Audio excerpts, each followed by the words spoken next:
What's up, and welcome back to the channel. You were listening to Ninja Knight. This is Real Talk number 1. So what I've decided to do for the live stream is I've decided to go through a little rebrand yet again. I think it's healthy to do that now and again, obviously. And I think most importantly, it's easier for people to find. And when you type in Real Talk now into the search engine, should be happy days. Should be easy for you to find. I know originally I had the likes of the Ninja Knight show. Again, the same thing. I was like, it's a bit too much that there is possibly. Then I had Chatterbox and was like, again, that's another thing that maybe it might be a little bit difficult to get into the search engine. A little bit more specific, of course. But I think what works out with this platform, as we've noticed over the last couple of years, is that if you have something that a lot of people are looking for, inevitably what happens is people tune in. So I think that's a good thing to do. By the way, I just wanted to say to people, thanks very much to everybody that's been messaging and has been commenting and saying like, oh, we missed you last week, Ninja, and hopefully you'll be back next week. Now, sometimes things are going to be a little bit sporadic like this, but I will let you know, obviously, in advance as much as I can if I'm not going to be on. I can see that we've already got 50 people in here live at this moment in time, and it's crawling up now at the moment, which is always great. So thanks very much for joining me live. A massive shout out and thanks to everybody that likes, shares, subscribes, everyone that's supporting the channel. Really appreciate that. That's following me on the likes of the different social media accounts as well. Hugely appreciate that. Thanks very much to the members of the channel as well. And very importantly, I want to do a big shout out to the mods that are here. This doesn't get done without the mods. It really doesn't, because they are able to keep an eye on what's going on. As I've said, over the last couple of weeks, we've seen a couple of glowies show up in the chat, which is very important to note. And it just shows me as to the extent as to where they're going with these things, with someone asking questions and talking about things. And that's all I'm doing. I'm a very curious individual, and that's something that I think has been filtered through, I think, to you. Over the last couple of years, I've become way more curious about different things. And like you, and I'm sure you feel the same, maybe you're at this certain stage as well, and maybe you're a little bit behind, but you will eventually get there. You're looking at a whole system now that is teetering on the brink of collapse. You are looking at situations, times in history, things you've been told, and you're looking at them through a new lens. And I'll just give a parable to it now. The other night, I happened to catch a movie called The Covenant, and it's a movie starring Jake Gyllenhaal and stars Salim, and it is based in Afghanistan. And I have to be honest with you, it's amazing to see the difference between what you think now and what you would have thought then. You know, you're looking at that film, and obviously, you know, if you've seen the trailer or anything like that, this is not a spoiler or anything like that. But the American has an interpreter with him, and the interpreter is grassing on his fellow people. No matter what you think of the situation at the time, don't forget that they entered that country under the pretense of loyals. So when you see a reaction from people in a country, that's no surprise. I mean, it's like any country in the world. If somewhere invaded it, we've very much so shared a similar history insofar as being occupied and invaded by a foreign military that had very good advanced weapons in comparison to us, and did as they pleased for a very long time. So, like I said, again, just want to be clarifying that by saying that I don't agree with everything that these people are doing. I don't support anything that these people are doing. I'm just saying through a different lens of looking at things, that the movie wanted to paint people, natives of Afghanistan, as complete and utter villains. There wasn't one, not one scene in the movie where it was like, well, why are they doing this? Why are they standing up to the American military? What's the point of this? Not one.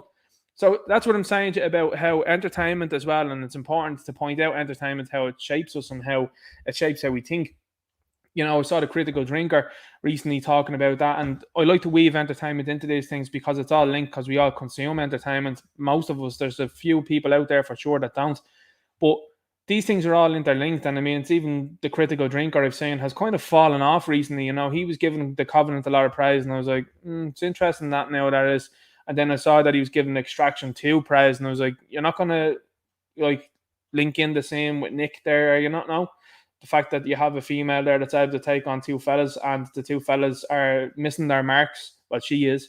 Like The Last Jedi, you're not going to mention that at all. What's the story there? And it was just overall praise. The movie's okay. Fourth one's much better.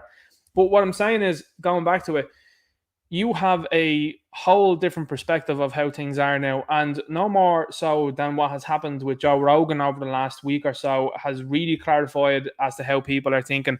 You know, for the last couple of years, it has been, well, you support the orange man and that is it, and I'm discounting what you say. Now they have to do the same with the Kennedy man. So that's going to be a very difficult thing for them to do, because now they have to totally go, oh, what do we do with this fella? Well, he is a Democrat. His uncle was one of the most famous presidents in history, and unfortunately as well too, it's starting to come out what happens to his uncle and his father. Oh, what do we do? What do we do? And so what they've decided to do, and it's important to explain what's going on in the wider world as well. They've decided to just censor him, just take him off everything. He did a podcast there with Mike Tyson during the week, and they yanked it off this pretty quickly. He was talking about pigeons for most of it, he was. And then obviously got into talking about things that they don't like. But that's the point. And that's starting to wake people up now. There's a great meme I have there now. He's starting to red pill people way faster than Trump is. And see, the difference between Kennedy and Trump is this. Trump is very direct, whereas Kennedy obviously has grown up with politicians and through a political family and is able to word things and come across as a very much so everyman, which I think is very good. And I think it's going to make for some interesting couple of years now, because when they start to shake up for this general election, the Democrats have actually flat out been like, no, we're not going to do any debates. You're going to do none. Well, I mean, look, you're not putting up anyone that's great at debating anyway. What was your shout there? It was Joe, okay, Gavin Newsom, right, and John Fetterman. And then you have Robert, and you don't like that family, the Kennedy, no, okay. So, and notice as well too, by the way, none of the mainstream media here wants to talk about him at all either. That's interesting, isn't it? So keep pumping him towards people, I know people would say, well, I don't agree with him in this and I don't agree with him on that. That's fine, that's okay, and that's your prerogative and that's up to you. I have to say, the podcast with Rogan opened up my eyes to an awful lot. Honestly, people will look at tuna and fish in general in a totally different way in the opening 3 or 4 minutes. He also pinpoints something that I've been talking about for the last year or so. I've been talking about the increase in autism. And in fact, when I did a video previously about how 90%, that was according to the Independent.ie, paraphrasing here now, allegedly, spectively, take sip, lads, yup. Anyway, I know Derek McManus to be in the chat saying that. But over 90% were supposedly contacting gender services. So these people are all messed up. Now, what is causing them to be all messed up? Because as I do say this regularly to the owl boy, that's another one there, lads, there, man, to remind you about that one. As I say to everybody, nobody, my owl boy is like, if I said to my owl boy, did you ever see any of this? And he has happened to witness some of these things in real life, like particularly a kid, like, and he's looking and he's going, no, that didn't exist when I was young. And I'd say to him, well, what do you think? And he's like, not sure. Like, I don't know what the story is with that. You talk to other people my dad's age and people that are not awake to what's going on and say, what do you think about that? And they go, oh, they just hid all those people away. All of them. Not one of them stayed at home. You didn't see one person with that? That's really strange. And now it's only my generation that's starting to see it. And what Robert was saying, even himself, you have to dance around these things. This is how ridiculous things are on the internet at the minute, and particularly on platforms like this. He was saying that it's getting worse. And it is getting worse because you knew same people as I did, some strange people and some people that were a bit off or a bit aloof. And now it's all, as Robert was saying, helmet wearing, flapping, jumping up and down and stuff like that. He's like, just didn't exist 2 generations ago. And if it did, as he was saying, I think he said it was something like 1 in 10,000. Now it's 1 in 34. That's an incredible statistic. He also then was talking about Voldemort in general. Now, when I'm talking about Voldemort in general, obviously he has been a staunch advocate for people having freedom and personal choice over the last few years. And some of the stuff that he said with relation to Voldemort in general is, I have to be honest with you, I sat there listening to it and I said, there's nothing like someone that's on the inside, and there's nobody that's on the inside more than that guy, confirming everything that you thought to be true. It's astounding. Honestly, I would highly recommend you go and listening to that podcast there between Joe Rogan and Robert. I think it's 1995 is the number of the podcast. It is absolutely unbelievable. And just dedicate a few hours to sitting down and having a look at it. You won't get through it all in one go, by the way, because there are points in time you have to get up and walk away from it. Like, I'm not joking you. I mean, I got about an hour or so into it and I was like, okay, right, that's enough now for today. I need to cheer myself up here. Because these things can, like, look at you and say to you, like, your own existence and indeed to things that people have been told and how they've been lied to for a very long time, and the acts. That's the most important thing that he points towards. He points towards acts and laws and bills, and I'm like, well, that's interesting because they're the same type of things that are trying to be pushed through here. And I'm talking about that as a grand scale and grand scheme of things. What's happening here in this country is, and just so as we're clear on this, because they're trying to keep you as distracted as possible with all sorts of other nonsense. They are trying to push through this hate speech stuff like there's no tomorrow. I have a video here tonight of Pauline O'Reilly that, again, is showing you exactly how these people think. These people are not concerned about you. They do not show any concern about you, and they have not shown any concern, nor will they show any concern about you. So for anyone that thinks that their health was their prerogative over the last couple of years, these same people are looking to limit the way you think and what you say. Just so you know that, and so you can go and tell other people that that's what these people are doing. So I don't want to hear it from anybody to say, oh, these politicians were looking out for us over the sniffles. They were not. Now, I saw a brilliant video earlier on there from Satirical Soldier. Give a big shout out to him. Fantastic channel, fantastic Telegram channel as well. And he was talking about some of these people crying about the fact, politicians, by the way, crying about the fact that they're receiving certain threats. Well, if I'm being honest with you, something that I was taught when I was growing up, and again, it's something that Satirical Soldier says, and it's nothing new here, taught. If you're getting threatened for those reasons, like, do you not ever look at yourself and say, well, what am I doing? Well, I locked people down their homes, stop people from going seeing their loved ones. Relatives no longer with us and they had to go alone. Funerals, live streams, the disrespect shown there, open border policies, people can't afford homes. What else have we got here now? Now we're trying to stop you from what you can say and think. So at what point in time are these people going to turn around and say, well, maybe we're the problem? They ain't going to do that. You see, that's why it's important for the ordinary Joe So to do what they're doing. And I'm seeing a lot of people approaching politicians. And again, respectfully and peacefully is always what I would say, and always encourage. But I'm also seeing people shouting down politicians. That video that came out yesterday of Micheál Martin when he was doing some sort of spiel somewhere, I think it was a new CC, and the lad stood up and put this into context. A fellow with a man bun shouted down Micheál Martin. It's one of the most disgraceful videos I've ever seen in terms of a politician, how feeble and weak they look. People mock Joe Biden. People mock Donald Trump. But I tell you what, Micheál Martin is absolutely there for the taking in terms of being mocked. And this, to me, another one that shows you that they're so out of touch. He's talking about democracy and freedom. This is a guy that's voting for hate speech laws. And none of these people can actually tell you what hate is. You see, hate is a feeling. And that's what they want to dance around. They want to, because here's the thing.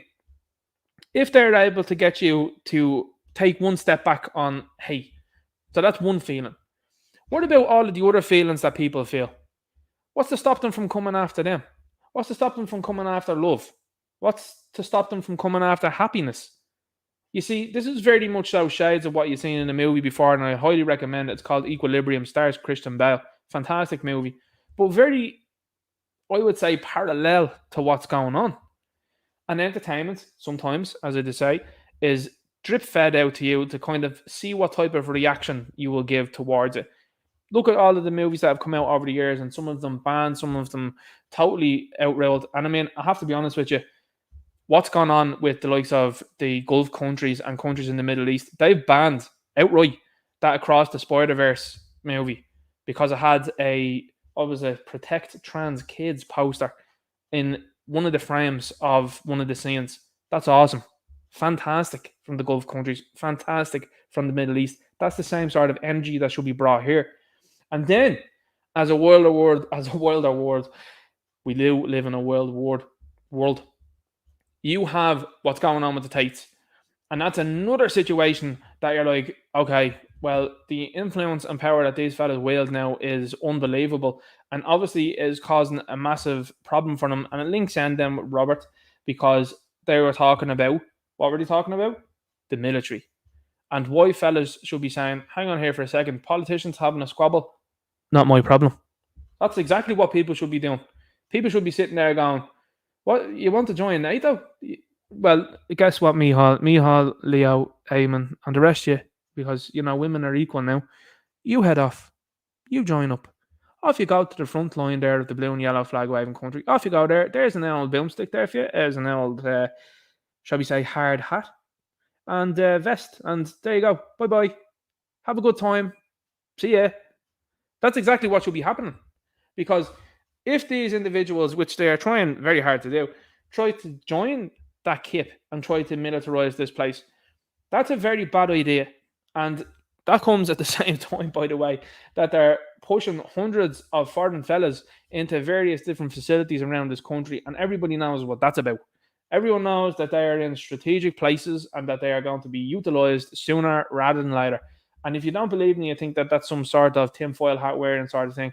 How many things have I been right about over the last couple of years? And by extension, how many things have you been right about over the last couple of years? Things that were thought to be out there and they've been turned right around and people have gone, actually, that's true. Like, look at the Voldemort situation. They're actually coming out and are like, yeah, I think it is causing problems. Absolutely, it is. And the systems that you use are totally underrepresenting how many problems there are. And they're all slinking away. Look at your woman there as well, too, from the likes of that, what shall we say, the three-lettered agency that was pushing them as well. Rochelle, is it? Yeah, slinked away there just this week, hoping not to be noticed, hoping to just get out that gap. Unbelievable. We've got 2 started up already. Grimsense 5, thanks very much. Era only be 101 force. It seems odd they want to involve us in overseas conflicts and then import military age males from said nation. Indigenous Irish are the collateral. Yeah, the idea of that is to send out as many people as they can. You see, it's all a numbers game. Look at what's going on with the likes of the 8 and stuff like that. It's a numbers game. They want to dilute the place so much so that it's going to be just unrecognizable and that they can just have total and utter control over this place. Why they're sending our own fellas off, by the way, and are encouraging them to do so is because anybody that, shall we say, would pick up for the cause, they're hoping to get as many of those guys out of action as possible so that they couldn't be utilised for a potential situation here in this country. You know what I mean? So it's no surprise to see me looking at those stories and then going, yeah, I don't believe any of those type of things. But here's at the same time, they're trying to import all these guys in because they're trying to have a group that are just going to say and do as these people please. And look, we've enough problems of our own without any other sort of problems. You know, we've problems with people in uniform. We've got a couple of stories here tonight. Someone got 50 grand. Absolutely absurd stuff. We'll talk about that story here tonight. But you've all these diversity and equality and inclusion quotas not that now that they're going to try and drive forward. So as I said before, Paddy and Mick and all that are starting to get embarrassed now about what's going on and are starting to realise what's happening. And you're in the uniforms. They're coming to replace you. That's what's happening and what will happen. Because it'll get to a point in time where you'll refuse an order and they'll try to do it individually and then they'll replace you with this guy. Like, this is what all this Encancho stuff is about now as well. 2 years it's coming up onto that and they're sending it to the DPP, see if they want to prosecute the guard. The guard did the right thing, by the way. And what they will try and do is they're trying to utilise this as a story. Guess what, guys? If we had representation like George there, what we could do is we could actually put these people into uniform and maybe what happened to George wouldn't have happened. What if George wasn't a skank bag? How about that one? What if he wasn't a doorboard and he wasn't up to no good? How about that? What about the security fella that he attacked in Spar? How about him? What's the story with him? What's the update there? Is he okay? You've spent no time talking to that guy. That story, by the way, as well, that went really quiet down in Navan there over the last couple of weeks. What happened there? What's the fallout from that? That's gone real quiet too, isn't it? So again, people see through all of this sort of stuff. Anyway, I'm 20 minutes talking. I'm going to get into the chat and say hello. We also have plenty to talk about. People are getting bamboozled by the absolute amount of nonsense going on. 100%. And there's so much going on that at times it's difficult to keep track of it. Like, I'll tell you about, like, say, for example, Gavin Pepper. I put out that video, obviously, about what went on Twitter between Gavin Pepper and Gary Gannon. Gary Gannon is a disgrace. And a lot of people since then have been calling into question the conduct of Gary Gannon, which is absolutely hilarious and the right thing to do, obviously, as a sitting TD. And multiple people have reported that they've reported his Twitter and the things he said on Twitter, and it has come back with a, what shall we say, a negative result, because seemingly these reports are getting out and within 24 hours then they're being sent back. Nah, deny it. What do you mean deny it? How come? How has that happened?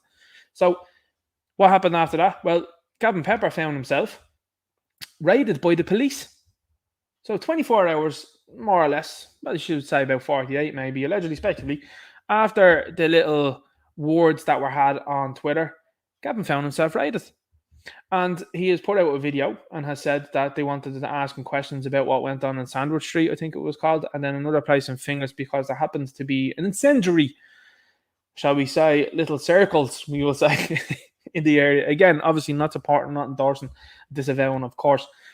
But that's what Gavin was saying that they were asking for. But it seems very peculiar that they would just go all in on a raid. I mean, that doesn't sound bueno at all. So Gavin's going to follow that one up. If Gavin's out there listening, or if anyone knows Gavin and they can get this message to him because he's no longer on Twitter, would you ask him to start up a YouTube channel, please? Because that's what he should be doing. He should be putting that stuff out there and letting people know what's going on as well here on this platform. That's exactly what he should be doing.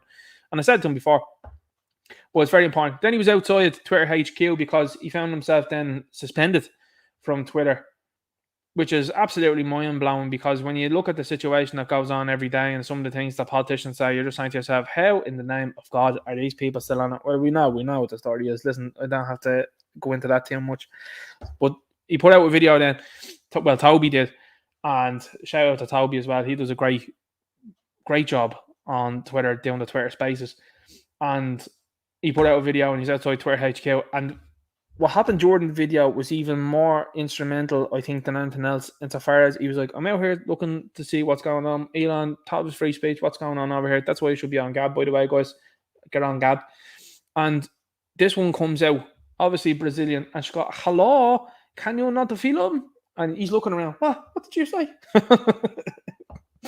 And you're like, what's going on? Absolute nonsense. Derek Mann says, good evening all. I hope everyone is well. Derek Mann says, like, share, and subscribe. Please, folks, support the channel and spread the word. Use at Ninja Night in the chat if you have a question or comment for our host. Much appreciated. Sparky Monarch's cheat tickets available for ride on my yellow submarine. Submarines have been a big topic of discussion here. That's for news views, by the way, and that's also then to distract you from what's going on in America at the minute, and particularly a certain person's son whose laptop has corrupted him. Sean Max says, good evening, Ninja. Good to see you here. End of the line, Giles says, Ninja Night will start in time, allegedly expected. I actually did this week. That's not bad news now for me. End of the line, Giles says, increasingly I find that YouTube censors many ordinary phrases here, so I have to deliberately misspell them in order to bypass filters. Yeah, I'm the same. I do the same here as well, allegedly expectedly. Derek Van Brennan says, Ninja Night, hello from the Netherlands. Can you say hello to the Mrs. Claire? Hello, Claire. Hope all as well. Let's keep going here. Jack says, wouldn't go on that if it was free. Never mind, pay 250,000. The submarine stuff, I tell you, James Cameron was on the news there during the week and he was talking about it, and I'm like, Cameron's going to make another movie, isn't he? Going to call it Titanic 2? He hasn't in now. But what would possess you, in all seriousness, to go down and look at the wreck of a ship? Like, why would you do that? Like, that's baffling to me.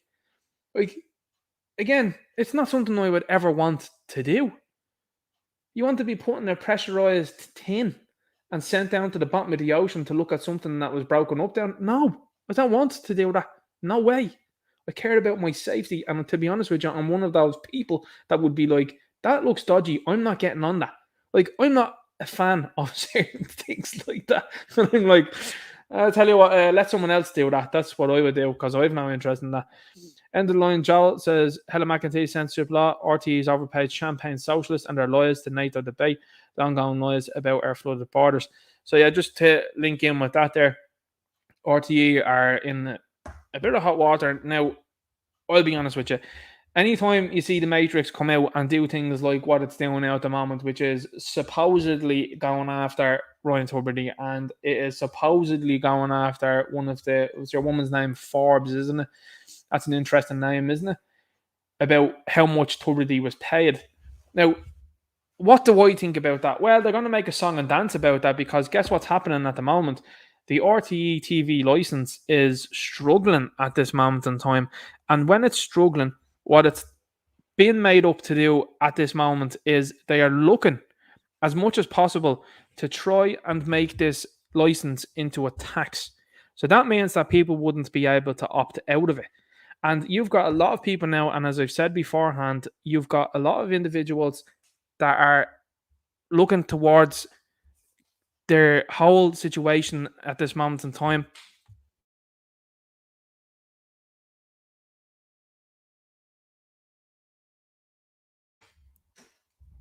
Sound went off there. I did hang on there for a second. So I'm back. We're all good. We're all good. So you've got these people want to make it into a tax. They're very clear about that. They're very direct about what they want to do. They don't want you to have a bit of a choice. And recently, as I said to you beforehand, I saw a letter that a woman had sent to An Post to say how the License Act, I think it was, if I remember correctly, was broken over the last few years because there was no impartial debate on, for example, the Voldemorts. Nothing. Or the lockdowns or nothing like that. And she was like, you broke your terms of service as a broadcaster. That's what she was saying. So she was like, I'm not paying it. So you've got a lot of other people, though, that are like, well, I don't have money to afford it. And not only that, I don't watch it. So then you have this now coming out. And to me, it's probably a move from these people to be like, well, like, oh, it's not great. We're not getting the money anymore. How do we do it? Well, we look to try and dismantle it. And then what we'll do is we'll try and make it a tax. These people are all running the same circles. There ain't going to be nobody in trouble there from that place. Let's keep going. The people are having that turbidity there. Let's keep going here now. And we move on through the chat. Sean Max is allegedly speculatively. Force Last says, what up, KN? Okay. So much happening since you started this podcast. Place is messed up. Yeah, absolutely. It is 100%. Jerome Reedy sends super. All right, dude. How are you getting on? Hope all's well. After skipping on there, just hang on there and I'll jump back. Satirical Soldiers in here. Best day of the week, Ninja, at Ninja Night. Good to see you in here. How's things? And he says, by the way, hello, everyone. So LGX says, I'm literally watching The Covenant now. Great movie, I had to say. Very impressed. Disney, I think the way I do eventually, I'm telling you. Fergus Powers in here says, Ninja Night, great to have you back, brother. And thank you for all you do. Hello, you beautiful patriots. Hope you're all keeping well. Have a great weekend and God bless you and yours. And he's talking about the bill there. Elena says, Ninja Night Friday just got curiously better. Very true. It's very true. And again, curiosity is key. Curiosity is extremely key. Sheepdogs in here says, good evening, Ninja, and all the chat. Tricky Woo says, sup, Ninja, good to see you here. People are talking about Kennedy, yeah, and you're absolutely 100%. Erda Abu says, Ninja, I have a good source that Sinn Féin are very confident going to the next election, not one bit bothered by the IFP or MP. Why wouldn't they be confident? The thing is that you know as well as I do, all of these things are just selections now at this stage of the game. People are looking at this situation and they're like, well, if voting didn't and it'd be made illegal, you know what I mean? So I don't know about you guys. I think it's very strange. I think it's very strange how people, when you talk to them in the streets, did you vote for Fine Gael, Fianna Fáil, Labour, Green Party? And they're all like, no. And yet these people find themselves in power. Weird. Now, people can lie, of course, you know, and that's the thing. I have to be fair when it comes to these things. You look at the current electoral system, and a lot of people are talking about how things work in different parts of the world. Like I've seen someone there talking about the UK, and they were like, well, unless like you're a massive personality, and it doesn't even matter at that, you cannot break the current situation in the UK, which is what is it, Labour and the Conservatives. They're like, it was a Tories. I'm not really 100% sure on that because they call themselves different names, obviously, but they are like out there, and they said you wouldn't get in if you were just ahead. And you're like, well, that's very true. And you're looking at it here as well, like the Independent is a positive on this situation. And I think that is causing a big problem for these people because independence is the way to go. But you do need to have a united front is what I would say. It's much better to be in a party than it is on your own. Paranormal Channel X is liked and shared. Toby's in here, says, yup, the boys, good to see you here. Kevin Coyle, Quavian says, evening, Sean, hope all is well, bud. KD says, hey, Ninja, hope you're all well. What do you think the end game will be? Nothing good. Nothing good is certainly the end game. That's the plan. It's not good.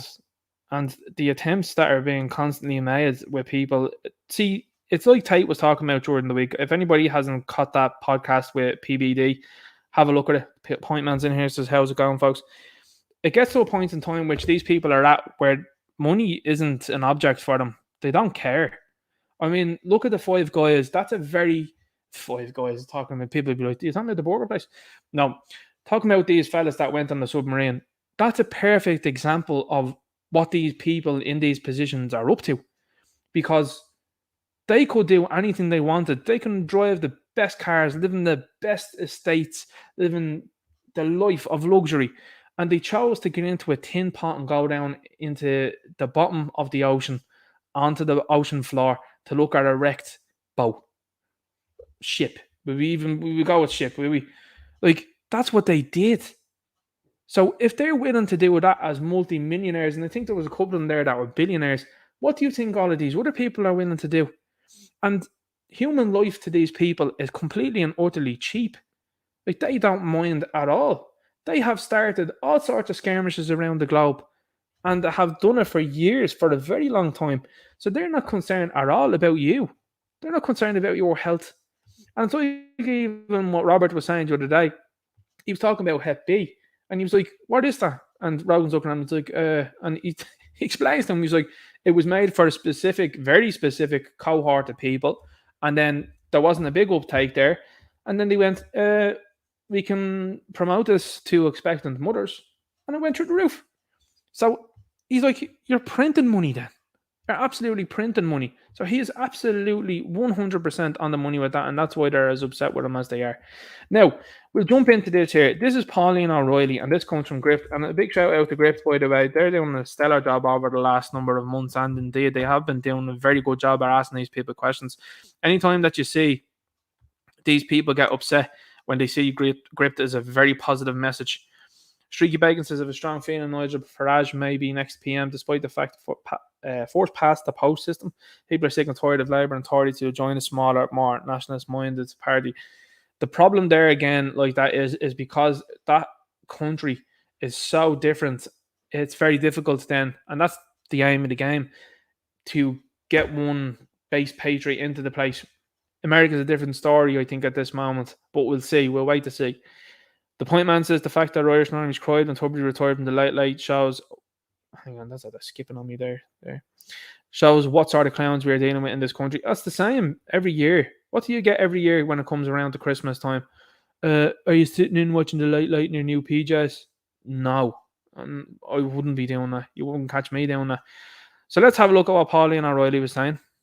And this giving you a clear indication. I mentioned they're not even behind the door about this anymore. Like, what's a very funny thing about what's going on is you've got a lot of people now that are in this system that are realizing that numbers of politicians aren't good. Likes and the fact that these people came out pretty much quickly afterwards and said, "Oh, by the way, we need to support Pauline." Let's have a look. When you think about it, all law, all legislation is about the restriction of freedom. That's exactly what we're doing here, is we are restricting freedom, but we're doing it for the common good. You will see throughout our constitution, yes, you have rights, but they are restricted for the common good. Everything needs to be balanced. And if your views on other people's identities go to make their lives unsafe, insecure, and cause them such deep discomfort that live in peace, then I believe that it is our job as legislators to restrict those freedoms for the common good. Und damit kommen wir überhaupt zum Problem Freiheit. Freiheit, jawohl! Soweit das Interesse der Volksgemeinschaft den Einzelnen Freiheit gibt, ist ihm gegeben. Dort, wo seine Freiheit die Interessen der Volksgemeinschaft tangieren oder gar beeinträchtigen, hört die Freiheit des Einzelnen auf, dann tritt die Freiheit des Volkes an die Stelle der Freiheit des Einzelnen.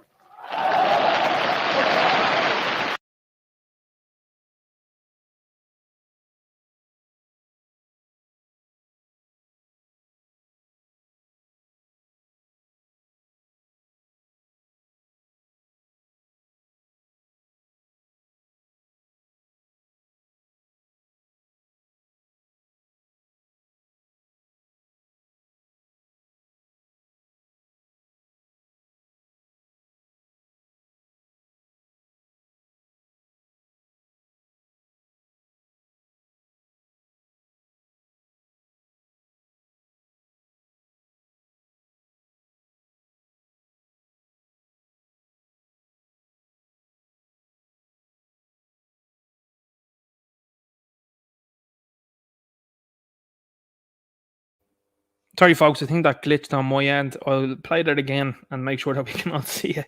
When you think about it, all law, all legislation is about the restriction of freedom. That's exactly what we're doing here, is we are restricting freedom, but we're doing it for the common good. You will see throughout our constitution, yes, you have rights, but they are restricted for the common good. Everything needs to be balanced. And if your views on other people's identities go to make their lives unsafe, insecure, and cause them such deep discomfort that they cannot live in peace, then I believe that it is our job as legislators to restrict those freedoms for the common good. Well, there you go, and there you have it. So we'll just listen to that again. It's just unbelievable. You have to do a triple on this one. When you think about it, all law, all legislation is about the restriction of freedom. That's exactly what we're doing here, is we are restricting freedom, but we're doing it for the common good. You will see throughout our constitution, yes, you have rights, but they are restricted for the common good. Everything needs to be balanced. And if your views on other people's identities go to make their lives unsafe, insecure, and cause them such deep discomfort that they cannot live in peace, then I believe that it is our job as legislators to restrict those freedoms for the common good. Und damit kommen wir überhaupt zum Problem Freiheit. Freiheit, jawohl!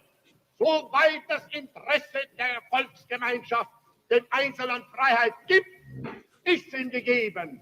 Dort, wo seine Freiheit die Interessen der Volksgemeinschaft tangieren oder gar beeinträchtigen, hört die Freiheit des Einzelnen auf, dann tritt die Freiheit des Volkes an die Stelle der Freiheit des Einzelnen.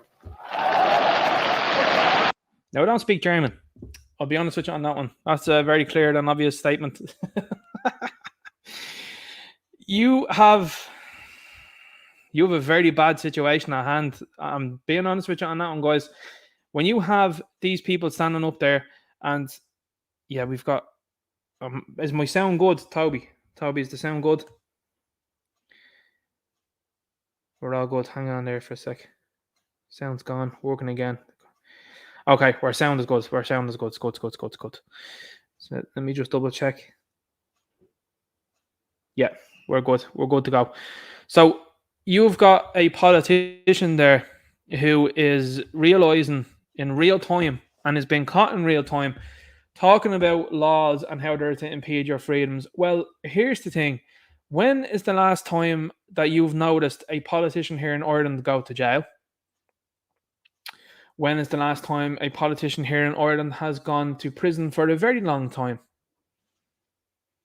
Now, I don't know about you, but certainly I believe in the 10 Commandments. And the 10 Commandments to me was where things probably should be left.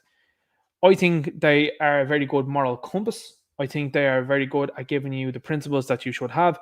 And I think any other man-made laws that have happened since then have been a bit iffy, to say the very least. Now, I think the 10 Commandments obviously cover all 10 of them, are very good at covering the large majority of how people should act and how they should do things. To me, you take the teachings and followings of our Lord and Saviour, and to me, that's where it also has to be looked at and said, okay, what he says and what he has inspired people to do should be where it should be. And these people coming out here and telling you that speech is dangerous. It is not dangerous for anybody. It is dangerous for these people and their livelihoods. The politicians at this moment in time have been caught in 4K when it comes to these things. People realize very quickly how they are being fooled. Look at the mass awakening that happened over the sniffles. People were dormant until then. They were a lot of people, for example, like normies, were dormant until then. And then they started to mess about with people and started to mess about with people's freedoms, whilst at the same time doing whatever they please themselves. We're actually going to lock down the whole country, I think it's the best thing to do because we have this very, very serious disease. What did you do then, Leo? I then went up to the park and had a few cans with the lads. Doesn't seem serious at all then, does it? But they were laughing at you. That was the point. They were laughing at you. They thought it was funny that you were locked in your gaff, that you couldn't go outside your 5K, that you couldn't go and visit a relative that was sick and in dire need of human affection and love. They were laughing at the fact that your family decided to cast you out and thought that you were some sort of lunatic. They're laughing at you now with these people resuming how they behaved beforehand without missing a beat. And I'm talking about, I know people that do that. There are people that won't talk about the last 3 years because they know well now that you are right. And they don't want to go anywhere near it. Because again, it's another shattering of their worldview. And what happens when you shatter one piece of their worldview? Well, more seems to follow. Because that's what's happened. Now, young people in my generation and generations that are coming after me, they ain't going to believe in what the generations before did. And I know I say that, and some people say, well, that's very disparaging of the old generation, Ninja. The fact of the matter is, we've been keeping this lit for a long time, and we've been putting this out. I agree with you. I 100% agree with you. But what's on our side at this moment is the internet. And that's how an awful lot of people have figured out things much quicker than they ever would have done beforehand. If you were just sitting down in this country, like what would have happened beforehand, and you were just listening to RTE, you probably would believe what they're saying. You probably wouldn't look at it and say, I'm not sure about that. Because guess why? You weren't getting memes sent directly to your phone. You weren't seeing videos of what happened in China, allegedly, and then it didn't happen anywhere else. You didn't see anything that these people were talking about. You seen TikTok dances and choreographies done by members of the nurses here in Ireland, by members of the doctors here in Ireland, and the members of the Defence Forces and on Garda Síochána. You saw that. You also saw that the borders were still wide open and people were being brought in hell hand over fist. So when these people are talking about censoring and your freedoms and restricting them, these people are openly telling you what they are about. And it is no surprise to see that this person is supposedly a Green Party member. Now, you know my thoughts exactly on the Green Party. I believe that the Green Party, and this is my personal belief, are one of the most evil groupings of individuals that you will ever come across. They are people that are liars, in my humble opinion, that have caused nothing but negativity for this country. Look at who's running the show. You've got Eamon Ryan, by the way. Eamon Ryan, who's leading the Green Parties, who you wouldn't pick in a five-a-side. And this guy is out there talking about, we have to be very concerned about the climate. Did you not just fly across to China there for Paddy's Day, Eamon? Obviously, you were worried about the climate because you didn't iron your short over there. So why is it that you also brought an Ace Ventura-looking short with you? That's very weird. But let's back up on that. You were talking about the climate and you went over to China. What's the story of that? I'm sure all other Green members did the same themselves. You've got Hazel out there geeking over saying, refugees are welcome. How many are you personally housing, Hazel? How many are you personally housing? What about your husband, Patrick Costello? How many is he personally housing? So don't give me the guff of saying, you people are this, that, and the other. Not at all. Roderick O'Gorman will go down as one of the most infamous people to ever serve in Irish government. And it's not just him, it's the rest of them too, because they're all allowing it to happen. So I know a lot of people get hyped up and they go, the Greens, this and that. The Greens have been permitted to do what they are doing because Fine Gael and Fianna Fáil at any time could turn around and go, yeah, enough of that. Don't do that. Don't say that. Don't act to go. They're all in it. But to me, the Green Party take a special mention because every time that they have the opportunity to be on the right side of history, they choose the wrong side of history. And not only that, then they decide to drive the boot into you then as well. So what happened after that? Well, the Green Party in tandem all came together and started to put out public postings of what they thought about Pauline O'Reilly. So you've got Hazel Smith. Senator Pauline O'Reilly says, we need more MEPs with backbone to fight for the planet. Pure nonsense. Great news. Pauline has been a consistently passionate, strong advocate for climate action. Yeah, very good, lads. You want people to pay more money towards you guys to fix the weather. You're up out of it. Have you not seen the amount of planes that are flying through the sky and they're playing X's and O's with each other and then other planes aren't doing that? Why is that? What's going on there? We all know what's going on there. Strong advocate for climate action, equal rights. What? Well, that's going against what you were saying there immediately. Education. Yeah, listen, hang on for a second. When these people talk about education, and this is what they keep doing, by the way, oh, we want people to be more educated. No, you don't. No, you don't.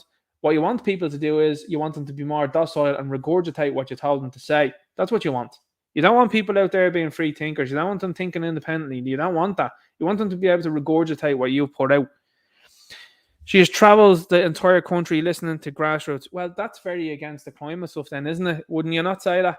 Like, why couldn't she have done that all through Zoom instead of travelling the country? She'll be an excellent MEP. Happy to give her my full support. So that's coming from Hazel Smith. Anthony Murphy. Excellent news. Pauline Galway. We need more green voices in the European Parliament. Listen, I want out of the EU ASAP now, lads. If the EU Nature Restoration Bill taught us anything, it's that we can't trust the other parties to protect our biodiversity. If you want green, then vote green. Just so we're clear on this one here, he spelled thought wrong. So just so you know that they're talking about other parties and trust and all of these sort of things. You can't spell the word thought there. That's not used correctly there, Anthony. Pippa Haggett says, this is great news. Pauline Galway would make an amazing MEP for the Midlands Northwest constituency. She is so hard working and dedicated and would be a stellar representative. Fair play. Europe and Ireland need people like you to represent us. No, they don't. Disagree. I'm not afraid to speak up and challenge the status quo. Nonsense. Marianne Butler, Marianne, great news. You will be a great MEP for the region. Everyone in Loud Greens will work hard to see you elected. Last week has shown us we need more Green Party representation at an EU level. No, you don't. Brian Ledden, so many of the laws and regulation impacting us originate in Europe. For this reason, we need to elect excellent people to represent us there. Okay, like Philip Dwyer about that satirical soldier. There's the people I'd elect. The recent saga around the nature restoration law has proved this beyond doubt. We need people of Pauline. Oh, no. We wouldn't go anywhere near Pauline now, lads. Seriously. Mark O'Cassick says there are few people braver and more capable in Irish politics. Pauline is exactly the kind of person we need representing Green Party values in Europe. So anyway, lads, these people are all in the same boat. Pardon the pun, because we'll be talking about boats here now in a moment. And here's Roderick O'Gorman, another one that's there from the School of the Greens.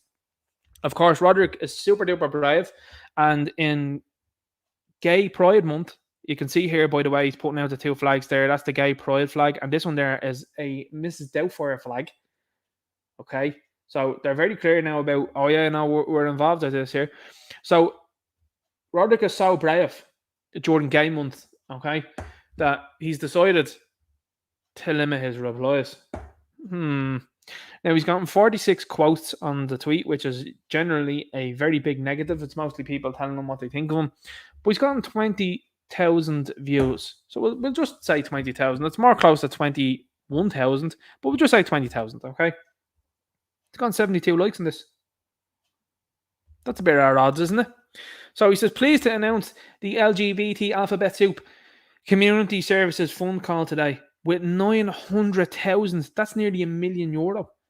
Being made available. This funding will promote inclusion, protect rights, and improve the quality of life and well-being for Alphabet Soup people in Ireland.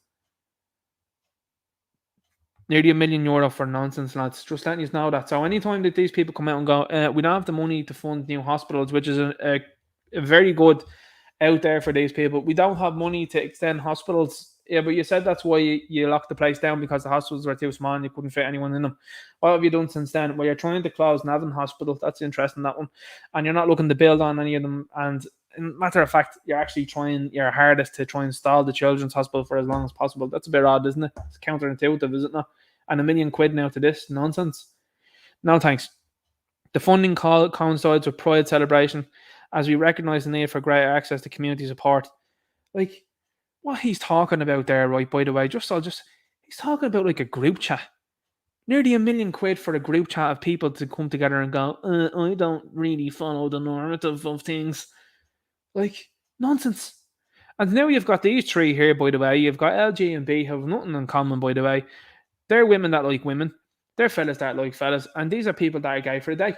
Because anybody that's running around saying, I'm bisexual, anybody that's in these two are like, those people are just greedy and they're acting the cat. That's what they always say.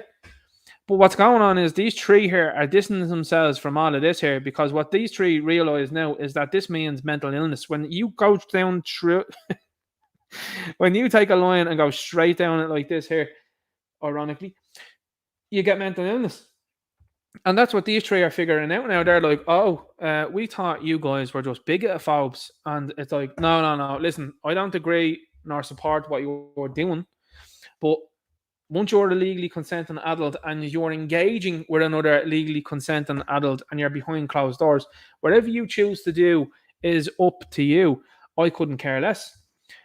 But when you decide to come out and start saying it to people and then starting to try and promote it towards kids, that's when people start to have a problem with you, and rightfully so. So nearly £1 million on nonsense, lads. That's fantastic. Now, the left, by the way, because we might as well take a few lols at these people.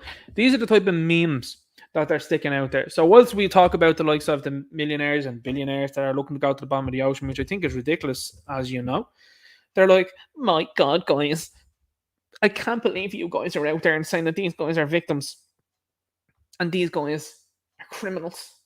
Yeah, they are criminals. They're doing things illegally. These fellas paid, and that was a big error that they made. Paid to be on this. Like, this is the stupidity with which you're dealing with these people, by the way, these lefties.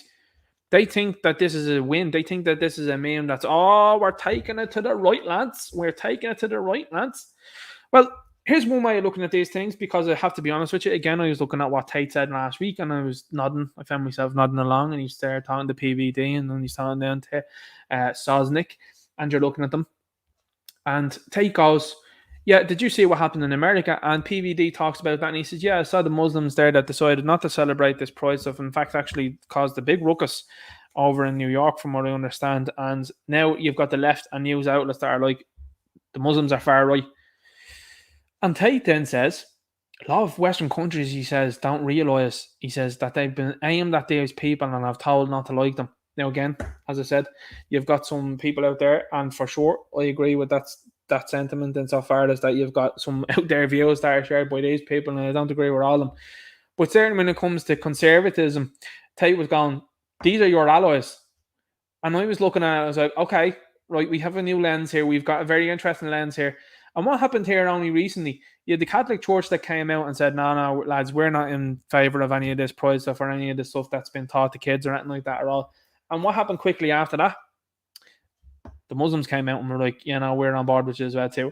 So sometimes you got to look at these things and got to say to yourself, the enemy of me or my enemy is my friend. And I've said it repeatedly, and I say it online to people all the time, by the way, and they always go away now when I say to them, your refugees welcome, yeah? And they go, yeah. And I go, okay, Grant. Well, when that person decides, or people, and specific people decide to turn on people, you're going to be the victim, not me. I'm well able to handle myself, and so there's a lot of other people that are out here. But the likes of you there with your pink hair and you're walking along there with your knee-high socks and all that, and you think you're a Filipino penguin or something like that, whatever gender you are today, that's cool. But I tell you what, you're going to be the first one up there for these people to go, that's a mark. That's exactly what's going to happen. I'm just letting you know. And again, this is all just cause and effect, and that's all I explain on this channel. I'm not wishing you any harm. I am not hoping for any harm. But I'm just explaining to you that these people are going to come out at some stage of the game and they're going to go, am I going to mess around with the base patriot? No, I'm not going to do that. What I'm going to mess about with here is this individual over here. So I'm just letting you know. When they try to meme with things like this, they just do not see the logic behind, you have paid to go on to this here, and you've done everything officially with all documents and all of that. Yeah, that's a victim. These people that are over here that are doing this and are gathering together, and most of them, by the way, if they're willing to do something like this, what else do you think that they're willing to do? What else do you think they've been doing in their own country? So a lot of these people that are fleeing those countries, a lot of them have been up to no good themselves. Not all of them, again, just want to make that clear. Not all of them. And a lot of good people come from different countries. But a lot of these countries are letting these people, and these particularly fellas, come out of these places and they're on these type of boats and they're up to no good, then they land into places and cause mayhem. So, bad man, you've not done yourself any sort of services here, lads. Paddy Mac puts this out here, and it's an absolute masterclass in how our media here in this country is totally and utterly compromised, and that they don't ask any real questions. You know, I said it about a month ago. I'm like, I'm looking forward. It's great to see Micheál Martin on the Talking Ball Bag podcast there. You know, the lads there. Yeah, it's great there, lads. You know, Bauer is your parent company, isn't it there, lads? That's great. So when are you inviting Philip Dwyer on? Because you invited Micheál Martin on, had a good old laugh with him there. And you've had a couple of others that have been on with you. When are you inviting Philip Dwyer on? If you invited Satirical Soldier on, any chance of that happening? Now, what about the Irish Gay? How about, you know, the Irish Inquiry? Any chance of that happening? No. Harry McKelly, you want to invite him on and have a chat with him? No. Really weird. But that's why the Twitter Spaces are very good, because Twitter Spaces, by the way, that Toby is hosting there, have all these people connecting together and having a laugh and telling people what's going on here in this country. So the mainstream media is starting to break down. And this is a very astute point that has been made here by Paddy. The proof is in the pudding. Helen McEntee in studio for RTE this morning versus interview with Ben Scallon, Grit Media. Look at the face in it. Like, a lot of people liken this individual to the Wicked Witch of the West from The Wizard of Oz, and you can see the resemblance for sure, 100%. There's a lot of people that are starting to ask questions about, you know, what's the story with Helen? Is it out, or what's the story? That's what a lot of people are saying online. Now, it has come out during the week, according to a couple of different people. I think I have the image down below, that Helen's husband seems to work somewhere that has something to do with, shall we say, produce that goes towards people that are transitioning. Now, that's a big allegation that's been made about him. And that was made by a couple of people online that I saw. I think of the screenshot down below. Now, that seems to me like a conflict of interest then. Because if you're trying to put all of this doubtfire stuff in behind this hate speech nonsense so that people can't criticize it and can't like go, hang on here for a second, people there are irreparably damaged, permanently damaged. And you think that that's all right. Because guess why, lads? It's all about money. Go into your local doctor's GP or whatever like that, whatever you might call it. Go into their local surgery and have a look at some of the leaflets that are out there. You will be astounded at what's there. Stuff that's not real world stuff at all. And it's been displayed in these places. Now, I don't know, because I'm not a GP myself, but I don't know if these people get money to have these things displayed there. I don't know that. I don't know. So I can't say that they do, but I don't know if they do. But why would you display something that is totally against reality? And if you brought someone in, 15, 16 years of age, because we'll go at that age, because these people are trying to aim towards them, and say, hang on here, if you were a 15, 16-year-old, like you were, like myself, for example, beforehand, and I went into a tattoo shop and said, right, give us a tattoo, they'd be checking my credentials and making sure everything's cool. And if you're under 18, no, you're not getting a tattoo. Same thing when you go into a shop and say, right, I want to buy certain, shall we say, beverages. Well, are you over 18? No. And if you're in America, it's 21. But they're telling you if you're 6, 7, 8, even younger, that, listen, John, if you're feeling like Jane and you think you're Jane, let's make that happen. At 8 years of age. So that's way out of bounds for a lot of people, and rightfully so. And this is a very clear indication as to what the story is here. Delighted to be going on RTE, delighted to be going on all these spoof talk shows and everything like that. But when they're being asked questions, just look at the mannerisms. There was another brilliant video that came out during the week from Gript, and it was 4 of them.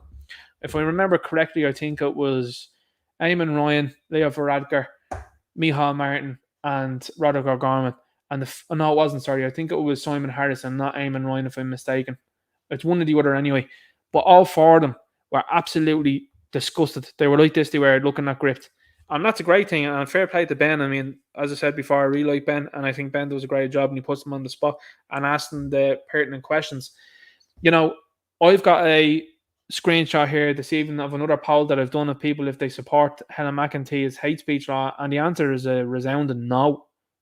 Resounding no. So that's another poll I'm going to hit Gript up with that and say to them, hey, look what I got over here. Not looking good for these people.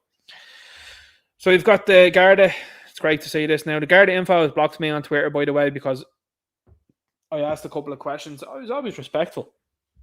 I asked a couple of questions, obviously, that they weren't a fan of. And to be honest with you, I think it's pretty much, I would say if you're a base patriot, see if you've been blocked by this group, because I don't know whether some of it's got to do with they don't want anybody that's a member of the service to be looking in and starting to go, I agree with that. Like, I'd be surprised. I wouldn't be surprised if that's the case. For us, because you can see the pressure coming from politicians and the media. They're like, these people in the uniforms are acting too softly with the far right. Well, if people aren't doing anything wrong, why would they be getting their battens out and starting to cause a bit of hassle for people? Why would they do that? See, that's not what the left are. The left are tyrannical tyrants that have actually shown as to what they are. They are a very, very bad group of people. And these people don't care about health. They don't care about education. They care about nothing. They are emotional individuals that have been just driven by emotion and are appealed to by emotion from these individuals. So for us, pride is about supporting people to feel accepted, equal, and safe in the community. Listen, I'm going to be sitting back with the popcorn when these places like the likes of Galway City there, where the most popular name for a boy is Mohammed. I'm going to be sitting back and I'm going to watch that now with popcorn in years to come, because things are going to be different. Yeah, I'm telling you now. That's a big problem. Listen, I also agree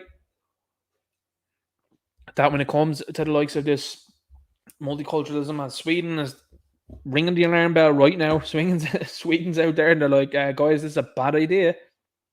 That there are going to be problems ahead and problems afoot. And the idea is to keep you and all these people bickering amongst each other rather than looking at the politicians. The politicians are ultimately to blame. But this nonsense of, we're looking to keep people safe and equal and all that, gay Garda cars don't change anything. In fact, they make you more of a mockery. People look at this now and they look at the circus that's in town here today. Brightly coloured and multicolored things when I was growing up were known as circus people, clowns, whatever you might want to put that. And that's what you've got here now. You've got the Garda doing things like this, and then at the same time raiding people's houses like Gavin Peppers. Any chance you're raiding Luke O'Neill, lads? What about Micheál Martin, Leo Varadkar, Roderick Gorman, Eamon Ryan? Any chance you're raiding their houses? No. That's not happening. What about Pat Kenny? How about that? No. But you raid Gavin Pepper.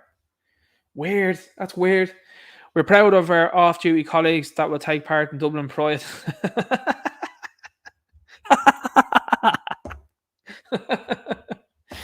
Oh, stop. It's getting to a point in time where I think people, base patriots, are going to turn up to these things and going to just point and laugh, look at you, and want all the attendees to know that we will be on duty across the city all weekend. Grand, lovely to say that you're busy, lads, because, most weekends you aren't. You want to have a look around O'Connell Street most days in general. There ain't anyone to be found. And you've seen the couple of fellas that are running around and the nip up and down the place and causing mayhem. Takes a while for these people to show up. 53,000 views, 212 likes, 106 comments. Not good news. That's not good viewing for you guys either. That's very low energy on that, which is to be expected because people are done with this stuff now. I have another video coming out talking about Hasbro promoting this sort of stuff towards kids, openly doing it, by the way. It is disgusting. So let's have a look at some more memes. We might as well. This is essentially what it is. This weirdo that you find online. Stop oppressing me. What about the church? The church do this, the church do that. Can we not agree that all people that are messing about with things like that are negative? You can see the brain scramble in front of you. We did all this virtue signal. All I got was this and that. This is why this is a video show, by the way, lads, and not an audio show, because some of the words you gotta dance around. Great out here, 2018. This is a real tweet, by the way, just as we know. She tried to delete this. Well, she didn't try to delete this. She did delete this, but people have archived this, which is great. And she says, a top climate scientist is warning that climate change will wipe out all humanity unless we stop using fossil fuels over the next 5 years. Marked safe from this here. I'm all good. I don't know about you, but this was wrong. Wouldn't be like them to be wrong, would it, lads? What about when she was questioned when she was over in Davos? How about that there? She couldn't answer any questions. It's almost like an actress. So this was wrong. And is she going to come out and clarify this and say, by the way, I was wrong, and you have taken my life? Now the lads that are mining for the likes of lithium and stuff like that, you want to look at yourself and have a look at them and see whose life has been greatly upset. It would be those guys, I would suggest, not you. Look at this. I am here with the people behind me with the flags, and we are talking the nonsense. How dare you? So anyway, lads, we have made it through here. Everything's all good. This is more Codswallop, but the more times that these people put things like this up online, the better it is for us, because we just look at it and go, you're wrong there again. It's like even the fella that was it Rogan said that he would bring a fella on to debate Robert. This fella now, by the way, is like been in big magazines and is promoting all sorts of stuff. And he's like, we'll give you £1 million to come onto the podcast and debate Robert. And your man's like, no. Do you know why? And it's red pilling people all over the place, because people are going, why wouldn't that guy go on if he's so confident about that? And that's what people say all of the time about these things. Like, that's the thing. I'm happy enough to talk to people in general that I'm like, well, I don't agree with this person, but I'd like to get an insight as to what these people are thinking, and also sometimes what they're out at. Now, there's other people out there, by the way. You'll see yours truly. I just block people from the left that are like rabid left, because I'm like, you never change their mind, and you're never going to get a semblance of intelligence out of these people at all. It's just not going to happen. So I might as well just go, yeah, out you go there. And when you see prolific people torn down that should be absolute experts in their field, torn down a debate because they're afraid of, and this is what they say, we're afraid of giving the misinformation people, and these people that are spreading the lies that they're intended, this information, we're afraid of giving them a platform. You already have a platform. It's your job then to come on and dismiss that. That's what your job is to do. You have to come on and argue your points so that people go, I didn't look at it like that before, and that sounds very, very sensible. But that's what I did with the Kennedy fella. I was sitting there going, I'll see what he's saying. Some of the stuff there when it relates to climate, and some people have said some of the things that he said beforehand with climate, I have to look into them myself. I haven't ever seen that. But we're in the first 5 minutes, I was like, well, this guy's not telling lies. This fella's definitely telling the truth when he's saying these things here. And then he goes into examples then of people he spoke to and how they couldn't respond to him. Because, like us all, and what has happened in the last number of years is the appeal to authority is there. So say, for example, like, my old boy was a man for it, like he was, and he'd go and talk to people he would, friends of his, not that were super duper scared of the sniffles, and he'd take the mick out of them. Oh yeah, how come you're not doing that? Right, all right, yeah, because Micheál Martin said so. And he said, like, you'd see the person just looking, and they'd look at him and they go, what? And you go, well, Micheál Martin was the one that said that, Tony Holohan. And then you go, yeah, you think Tony Holohan's the man there? And they'd go, oh yeah, no, like, he knows what he's doing. And he goes, what do you think about him surrounding the cervical check incident? And they just look and they go, what are you talking about? And he's like, see, you don't know as much as what I'm saying. So it's always just very interesting things that happen. So this here, you still listen to the radio, just something to think about. These two mega companies, this is one of the things that I was talking about beforehand. These two mega companies, this group here, by the way, own the likes of the Talking Ball Bags, just as you know, an awful lot of the podcasts, by the way, that are out there. These guys own them. These two mega companies own all the main radio stations across Ireland. By the way, I'm not owned by anybody. That's why I say what I want.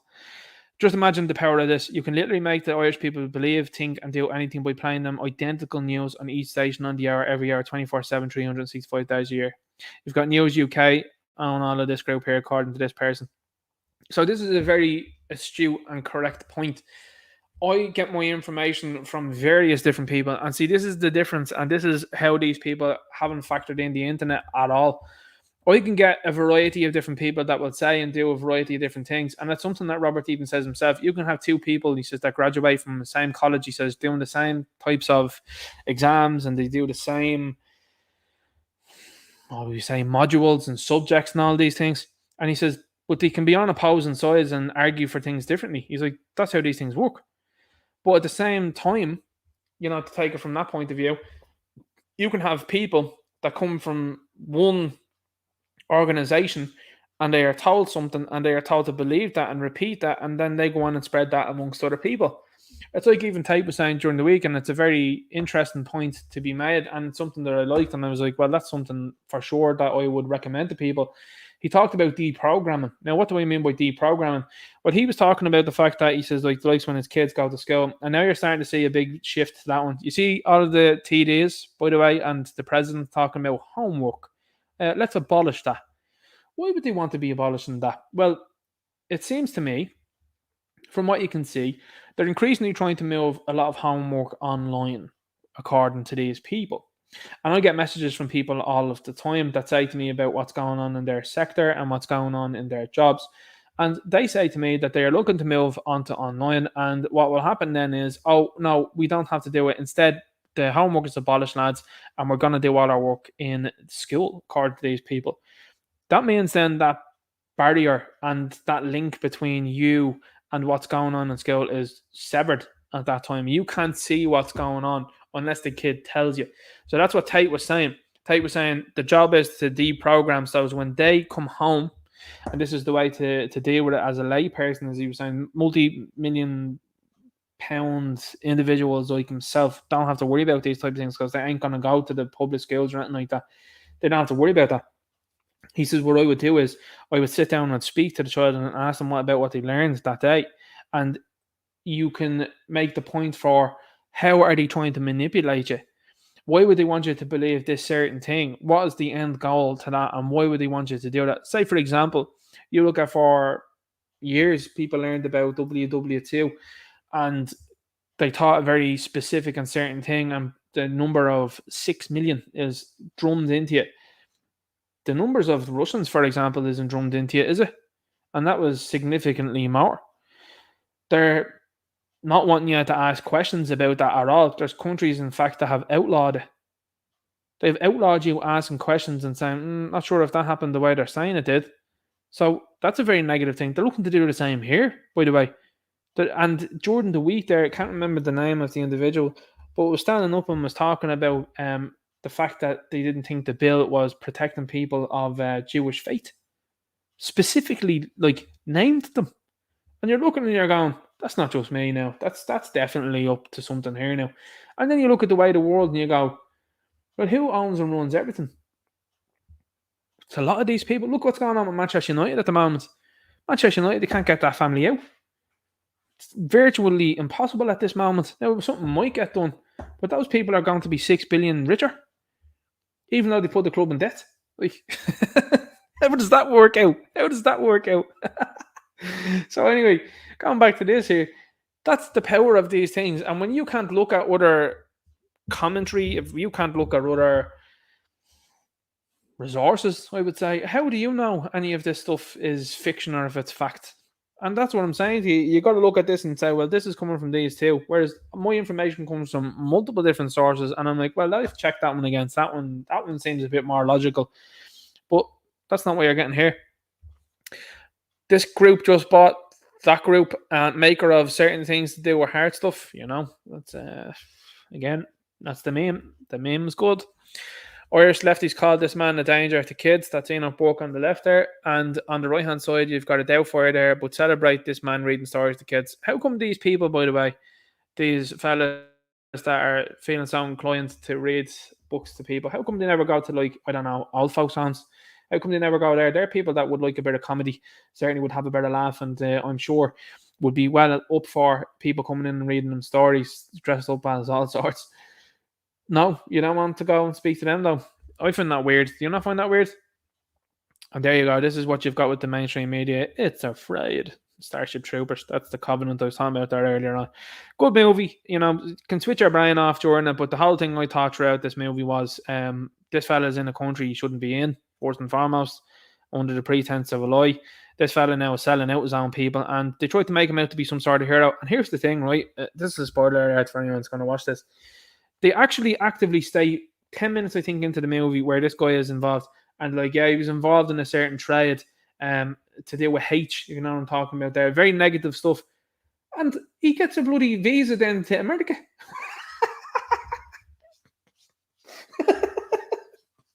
I was looking at that and I was like, no way. I was like, this is unreal. But yeah, the way that the movie tries to make it out, I'm just like, nah, that's up to no good there. That's promoting a complex there that's entirely negative and up to no good altogether. You know, Team America wasn't far off there. We've got this here. CEO Stockton Rush. So Stockton here thought he didn't want any sort of 50-year-old white guys. Well, that came back to haunt him there, didn't it? I didn't want to hire any bored and 50-year-old white guys to design the submersible. They're not inspirational and bring nothing new to the table. And Darwin there is approving. So what they decided to drive this thing with, by the way, was supposedly like a game controller. Outrageous. Now, what has happened in the last 24 hours has been nothing short of an absolute psyop, because people have now realised it's Friday, right, here in Ireland. People have realised now, and the military, from what I understand, and I think even the US government have come out and they're like, we heard something go off there on Sunday. So you sat on that for near 5 days. Why would you do that? Well, the reason is have a look at what's going on with Joe Youngfla. See what's happening there. Joe Youngfla is up to now good. He's had to been caught multiple times over the last few years, and now they're trying to charge him with something that's way less than what he should be charged with. So that's what this is about, by the way. They are putting this out and promoting this and making sure the news gets loads of views for this for that very reason. Keep you distracted. So this is another situation where people are like, look at this, look at this, look at this. Well, it's convenience, timing, and that's how these people work things. They get this stuff trending. They have people talk about Ocean Gate. It's called. Weird that's called gate, isn't it? You know, and you've got the whole Watergate thing as well too. And anything that references a gate, these people are like, So you've got all of this moving in the background. And I saw a video yesterday, and it was, I can't think of where the news station was. I think it was CBS, because sometimes you like to keep myself involved in what's going on. Because at the time they were like, we found wreckage. But there was one guy, and they were like, do you think this could have happened? And this fella's in the background, and he's just a Navy, what shall we say, seaman, shall we say? And he's shaking his head. He's answering the question from the reporter, and the admiral is standing in front of him. I think it was the admiral anyway. If it was not, I think it was someone else that was high up. And they're like giving a totally different answer. And I was looking going, yeah, man, there behind him is giving a different answer to the fella that's up there that's supposedly running the show. Like, that's weird. So when it comes to these things, by the way, don't ever believe what these people are saying. And the fact of the matter was, they are trying to keep you off the scent of what went on last weekend. And for 5 days now, they're telling you now that they started, yeah, we knew that this wasn't good. What? it's not good. According to a new study, now listen, I have had my detractors, I have had my critics, I have had people come on, and I have had people message me, and they have messaged me on different social media platforms, and it said, Ninja Knight, I think the fact that you go on about the appearance of people and the appearance of women is wrong. Well, I'm proven right here. EV Magazine here is proving me right. Remember what I said, leftist people, have a look at them, particularly the women, and you'd be more inclined to look at an orc from The Lord of the Rings or Uruk-hai than you would any of them. And I said, by and large, the women on the right-hand side, our side of the fence there, are by and large very good-looking women. And there you go there. Attractive women were more likely to be right-wing, while left-wing women showed more contempt. According to a new study, attractive women were more likely to be right-wing, while women whose faces displayed contempt were more likely to be left-wing. So that comes as no surprise. Now, why does that come as no surprise? And I know some people in the chat, for example, will like Tate, and I know some people will not like Tate. But the bottom line is this. If you're someone, and you know them, and I know them, that are women that are not very attractive and all that, they don't like Tate. Ask them why. Say, why do you not like him? And they go, he's misogynist. And you go, well, he's actually speaking for women about protecting and caring for them and looking after them, and that all he's asking for a woman to do is to be wifely and to behave in a very modest way, which I believe should be the way things should go. And he's looking, and you've got this guy, Tate, and and you're looking at them and you're going, okay, come on. And like, well, I just hate him. And you're going, but why? Because you've been told to. And when it comes to these things, a lot of these people that become bitter and angry, again, every single time, lads, when you look at the left, all unattractive people, because social media has given an awful lot of these fellas, and don't get me wrong, it's not just women, it's fellas too, leftist fellas as well too, that wouldn't have been listened to beforehand, are now being given a voice. And that's a positive and a negative of social media, obviously. But the negative is that these people are being given somewhat of a space to talk, and have had the only square in the space to talk, because they have been calling, and we'll see it now down below. I have another screenshot that I'll show you, for the censorship of others. That's what these people are up to. And it is because in real life they wouldn't be listened to. You think about it, you wouldn't be sitting down and talking to an ugly woman. I wouldn't. No, I mean, if they happen if they happen to be someone's friend or something like that, yeah, okay, I'll humour you. But I have no interest in engaging with someone that is unattractive. Like, and particularly a female. That's just how it is. Where with these people, they're like, you have to appreciate me, and I look like Lizzo, but you have to look at me and take that your beauty standards are way too high. No. They are where they are. If you are incredibly overweight, your BMI is way too high. You need to be talked to because you're the same person that was talking to me about health choices that I made over the last couple of years, and you're the same person that just wants to totally throw out the window the fact that you're about 50 stone overweight. Like, hang on here for a sec.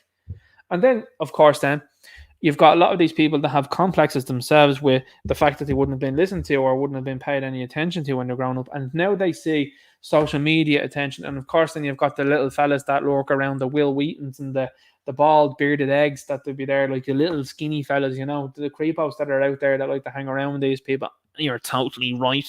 I'm totally a feminist as well. These guys that are out there, these are all the same people. Whereas you would have been casting not one thought towards these individuals beforehand, but they've gathered enough people and influence on the likes of social media that the power absolutely corrupts them.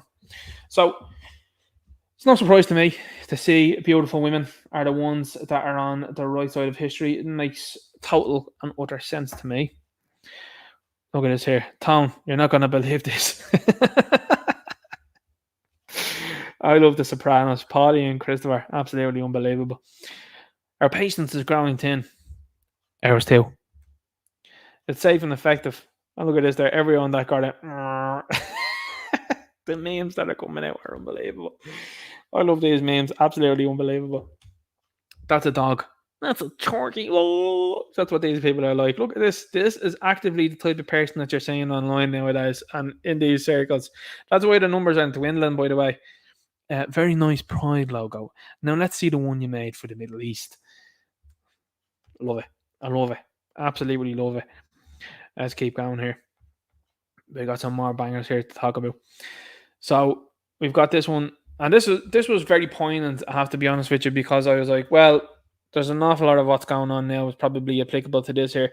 And this cartoon made me think. And the best thing about cartoons to make you think like these are, I thought about this for a few days.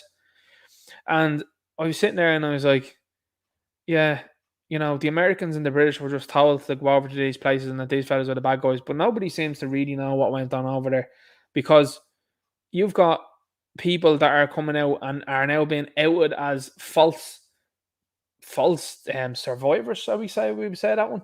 Then you've got the guy who ran the whole show for these people. They were like, oh no, he did himself there, and the woman there, and like they totally didn't go to Argentina or anything like that. Right? How come 1,600 of these guys made their ways into different government positions around the world, like NASA, for example? Why did that happen?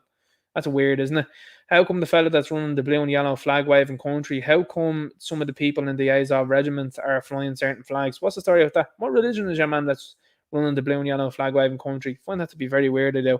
So anyway, is it possible that people were just told certain things and shipped off somewhere and told, yeah, you're going out and do that? Oh, that wouldn't be possible at all. It's not like they can do that. Oh, wait, they did. There's a blue and yellow flag waving country. Oh, yeah, they did that with Afghanistan. All right, okay. So it's possible to do beforehand. Very interesting. So you get this, and you get, we did it. This awful situation is finally over. But what happens now? What about the future? The future is whatever we make it. You got the same old boys that are getting the old slaps here from this gang. Very same. Very same. You lot flew halfway around the world to have a skirmish with people that you knew nothing about and were only told what the situation was over there. And as happened recently again, and they were trying to do it with the blue and yellow flag waving country, but what's happened is that narrative was totally and utterly gone.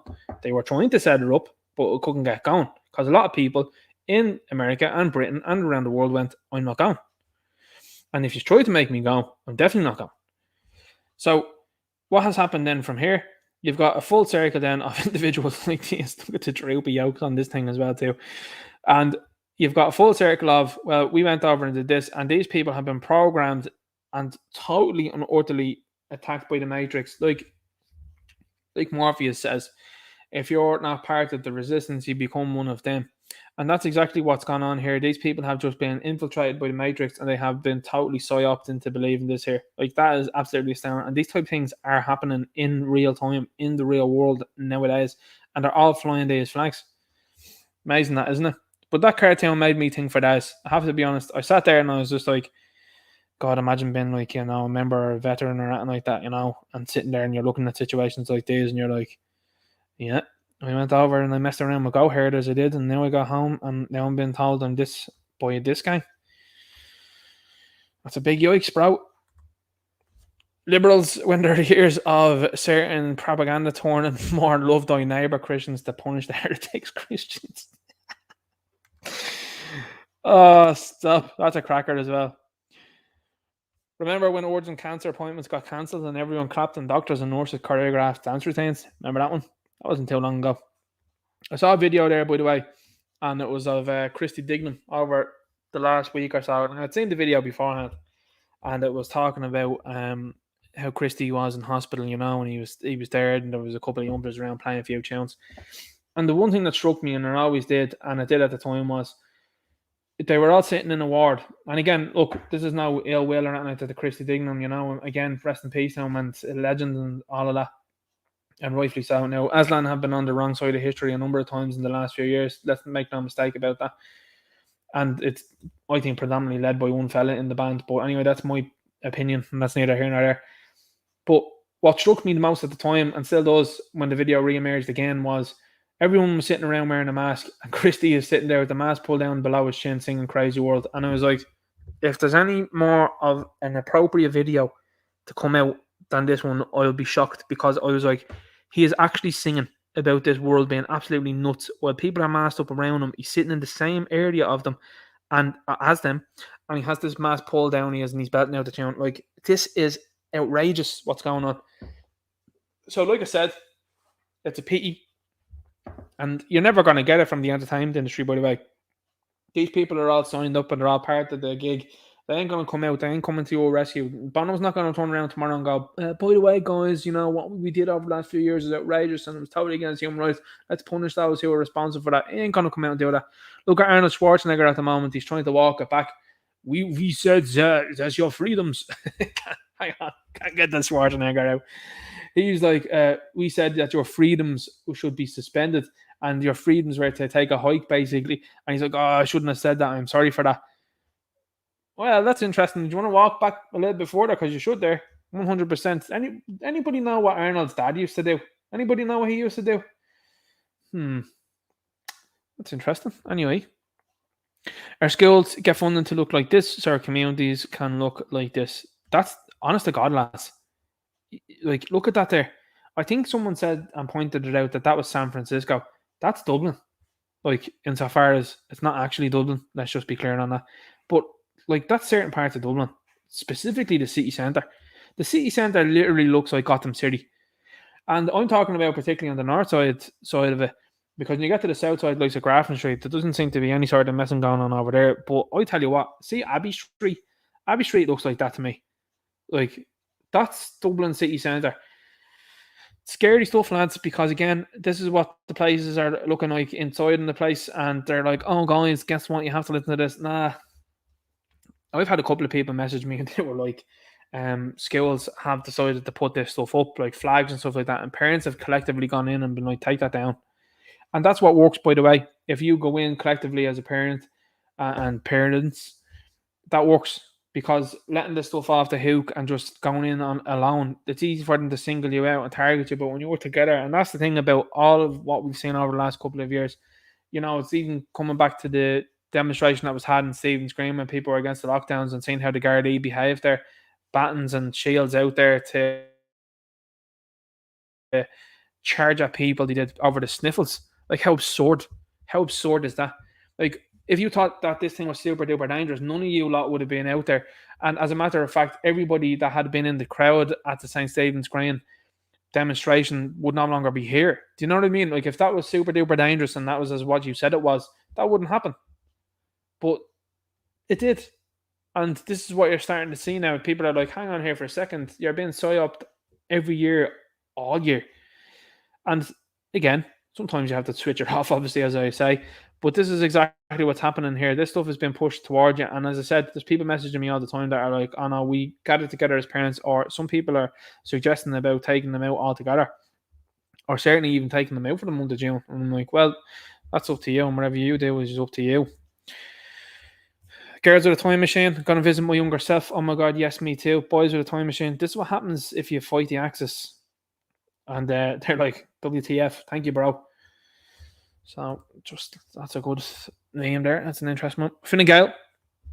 So just putting this out there. This is a tweet from a couple of days ago, and it's gotten worse for these people since then. 38.7 thousand views, 35 likes. This is a political party, and they've also tagged the minister into this, and they have been ratioed. Look at that. They've gotten 428 comments. It's not going well. It's not going well at all. And if you're asking me, hang on just 1 second there. Someone's had to send me a message.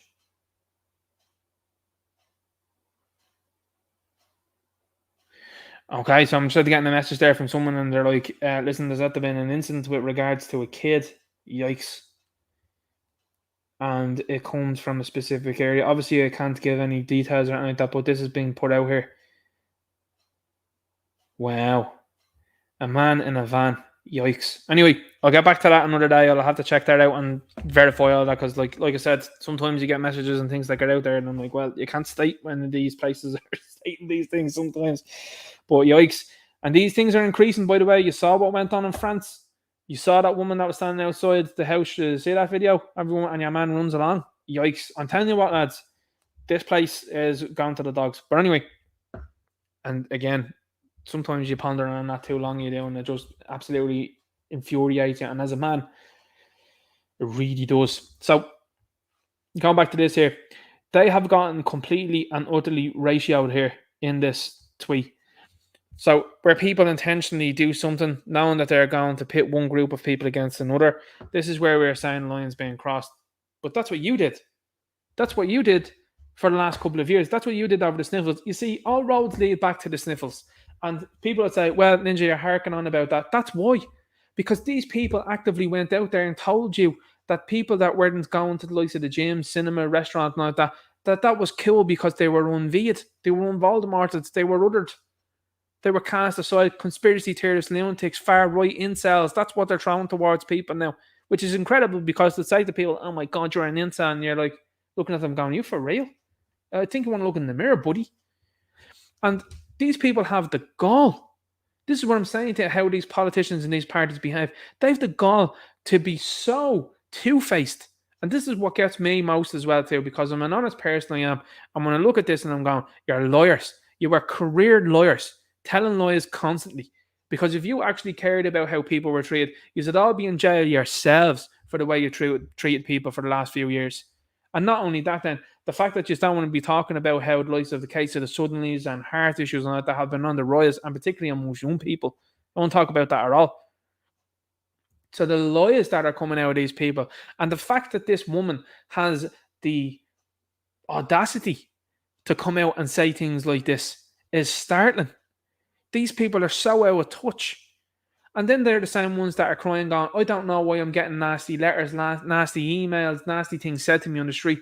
Because you're telling lies. And not only are you telling lies, you're telling lies that are detrimental to very many people. Like, I would be surprised if you lived in a functioning society that didn't have people that pulled you up on it and going, here for a second.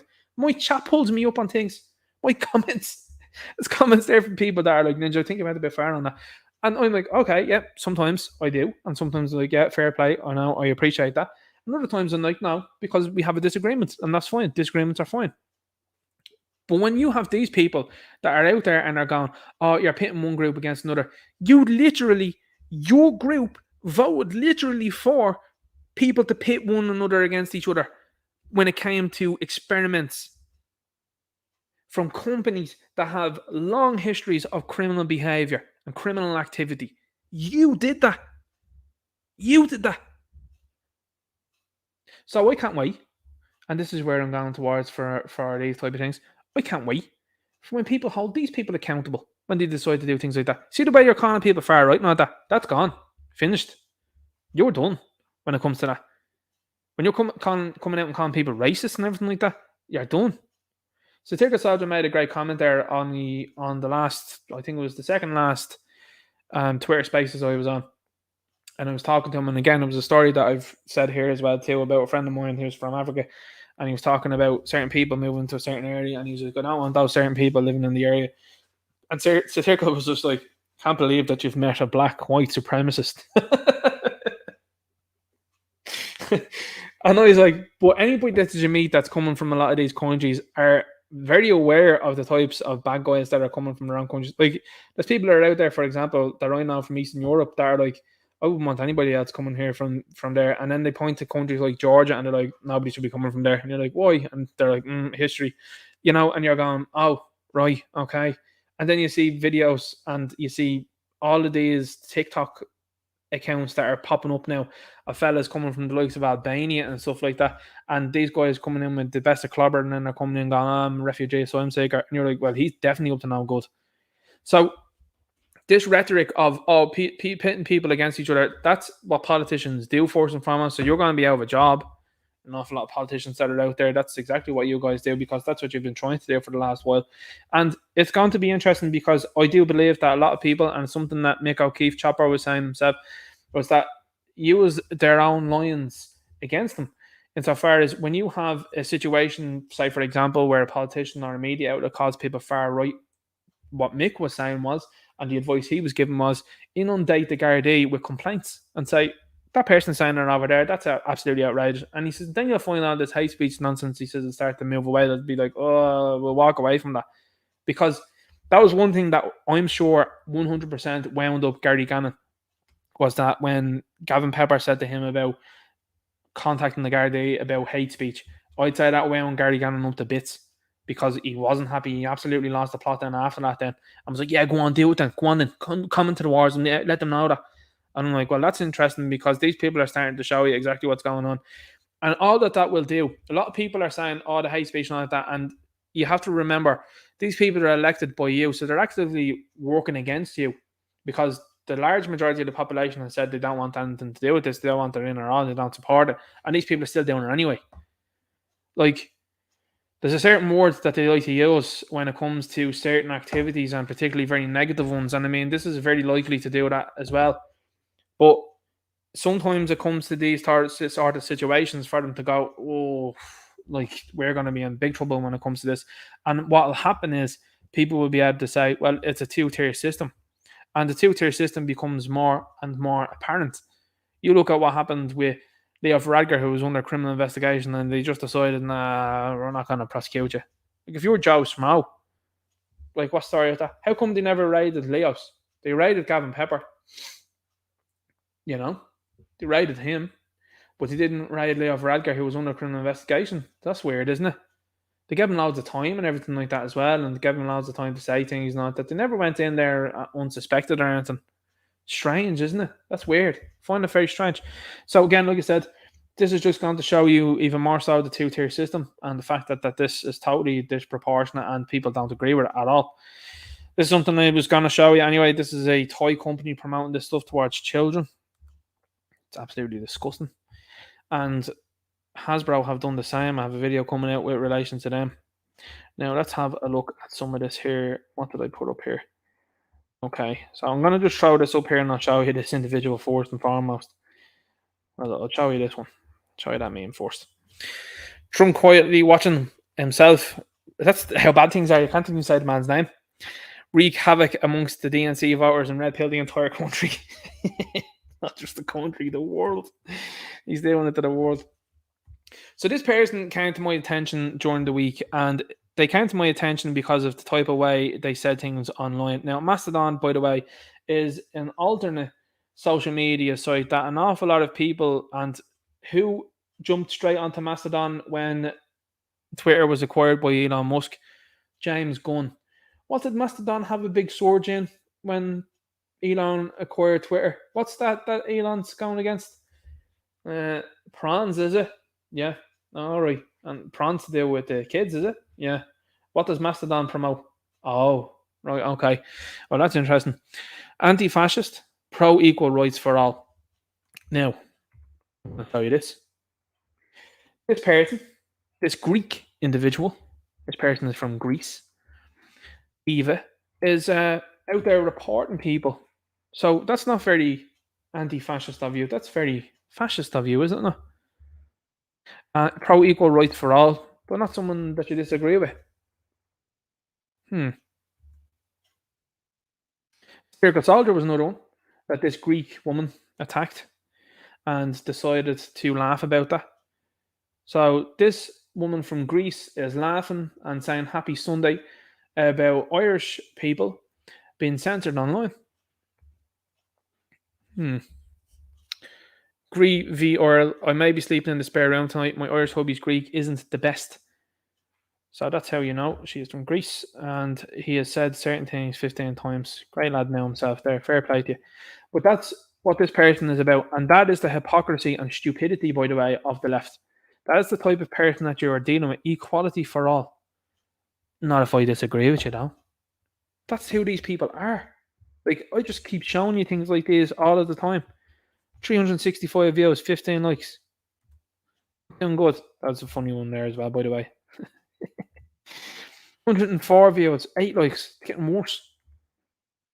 Like, these people are the most unbelievable people that you will ever meet because they are so disjointed and detached from reality. It's staggering. Like, you and I can't comprehend how someone can be so detached from reality. Now, I hope she's up to date on her Voldemorts. I really do. I hope now for her safety, because it's very safe and very effective. Effective according to these people. I hope she's up to date. Speaking of low energy, you've got Eastwall here for all. What did we do here, lads? We did 1,152 views, 11 likes. Womp womp. It's not good. Now look at all of these here. Now they have about 50 different organizations that are just gay organizations. Like, how many organizations do you need that are gay? I mean, that goes to show you how many NGOs are in the place. There's way too many. And think about, like I was saying earlier on, about the Covenant, Afghanistan. What did Afghanistan do in week 1?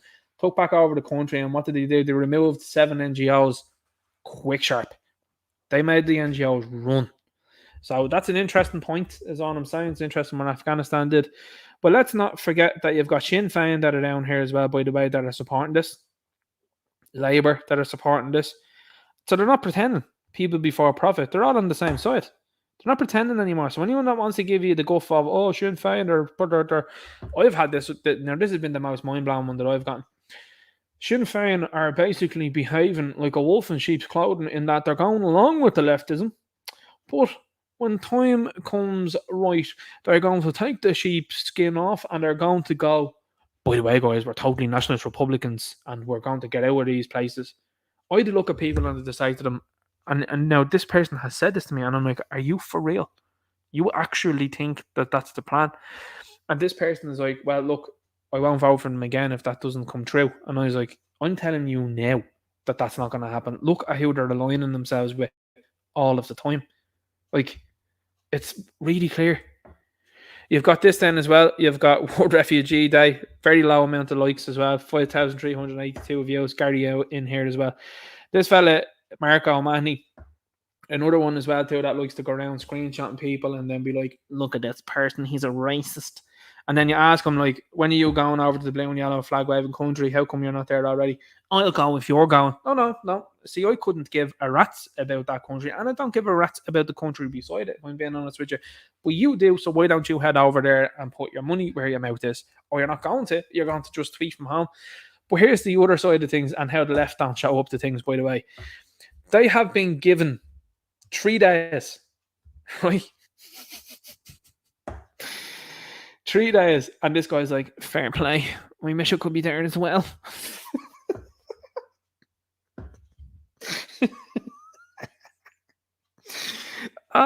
Stop. Why not? What are you up to? Why don't you go up? Thought you were all full of the beans. You've got something better to do. Amazing. And Gary Gannon responds, hopefully see you soon there, pal. Probably see you soon. Nice one, yeah.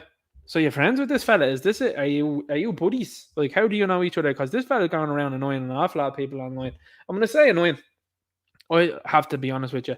I get great laugh out of that account. I really do. I'm forever quoting it, and I'm like, would you ever at me? Like, you're taking screenshots and then bitching about me in the comments. Just at me and let me have a laugh. And see, that's what an awful lot of these accounts don't want to do. They don't at you and they don't hit you up because they're like, oh, nuts. This fella's going to quote me and laugh at me, and other people are going to laugh at me on the timeline because Twitter, to its credit, has unrestricted some people being able to have a laugh on this platform, which is a good thing. Gab now, on the other hand, you can do and say as you please within reason, obviously. But this is the funny thing about situations like this. These people inevitably show the connectivity between them. Now, recently as well, too, he had that as a force flag there, this shamrock and the other tricolours, they weren't there at all. So I find that a funny reversion to the current thing. So these people are the definition of the current thing. Absolutely hilarious. But yeah, that Greek individual, bad news, lads. Absolutely bad news. But what can you do with relation to that? Well, what you can do is, and what I would always suggest people to do is, I would suggest that you just block them. Just get rid of it. And there's no point. No point in engaging with these people. These people have no benefit to you. And I mean, it's like wanting someone that's like the way I look at it now, it's like people on our side of the fence are tradespeople. People that are out to get things done. These other people, like that person that you're just saying, superfluous individuals, fluff, no use at all. Like the actors, you know, and they shut down the world. Guys, we need to reopen the industry there because, you know, you need to see new movies and TV series. No, we don't. The current movies and TV series that are out there are absolute junk. And I tell you what, I'm going back and I'm looking at the old catalogue of stuff that I have when things weren't woke and they were actually sensible. And I had a great time. But actors were like, oh no, guys, please, you really need us. No, we don't. Writer strike happening now at the moment. Guys, you really need us. No, you don't. Tell you what, AI is coming for your job real soon. Because they'll be able to type that into an AI very soon about a script for a movie like Transformers. And they'll be able to write it better than a lot of these people that are out there. It's a fact. So you've got this here. People are slowly beginning to realise that wearing this protected a lot more people than wearing this. I love it. I put this out here and this got a savage response, obviously, as you can see here. And this was with 9 hours left. So I'll give you the numbers now in a moment. 8,658 views, 118 likes. So my likes don't be very high on some of these things, but sometimes I post these questions and what happens is a lot of people, because it's obviously not leaning one way or the other, I try my best, I really do, that when I put these polls up, I try to do it as unbiased as possible because, you know, I just think it's a little bit more fair than sort of being like, do you think this is a bad idea? BT Dubs Ireland is full.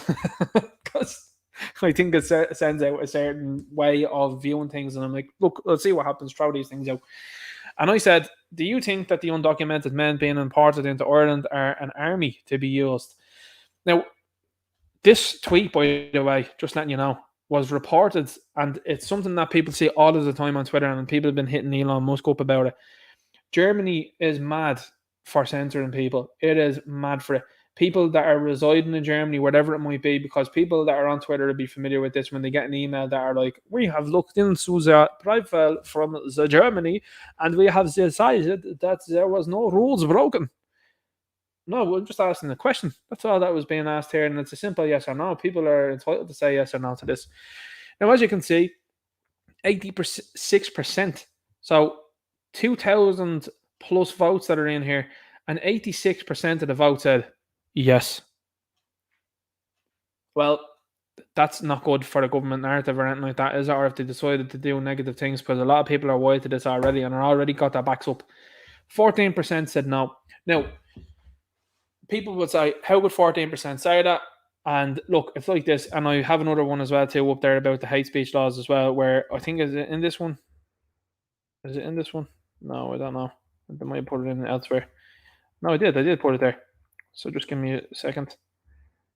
Okay, yeah, so there you go. So 250 votes. Now that's way beyond the number of votes now. But 94% at the time. It's gone up, I think, to 96 the last time I looked there, and 4% saying yes.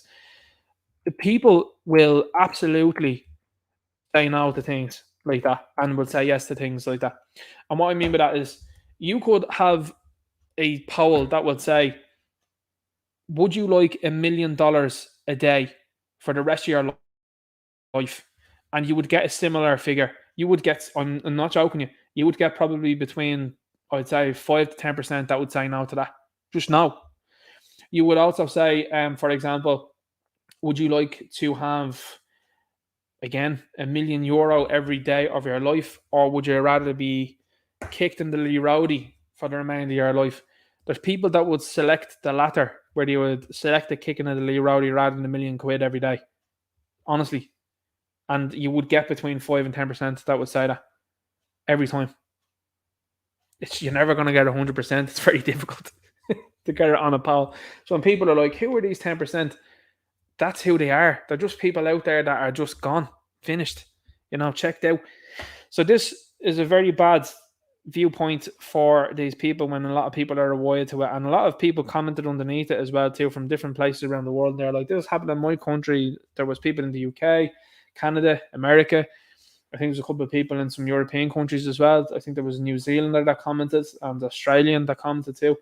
And they were all saying the same thing. They were like, yeah, this is happening here too. So a lot of people are wired to that. Me listening to my Voldemort friends explain to me how common it is to know 8 people with Bell's palsy.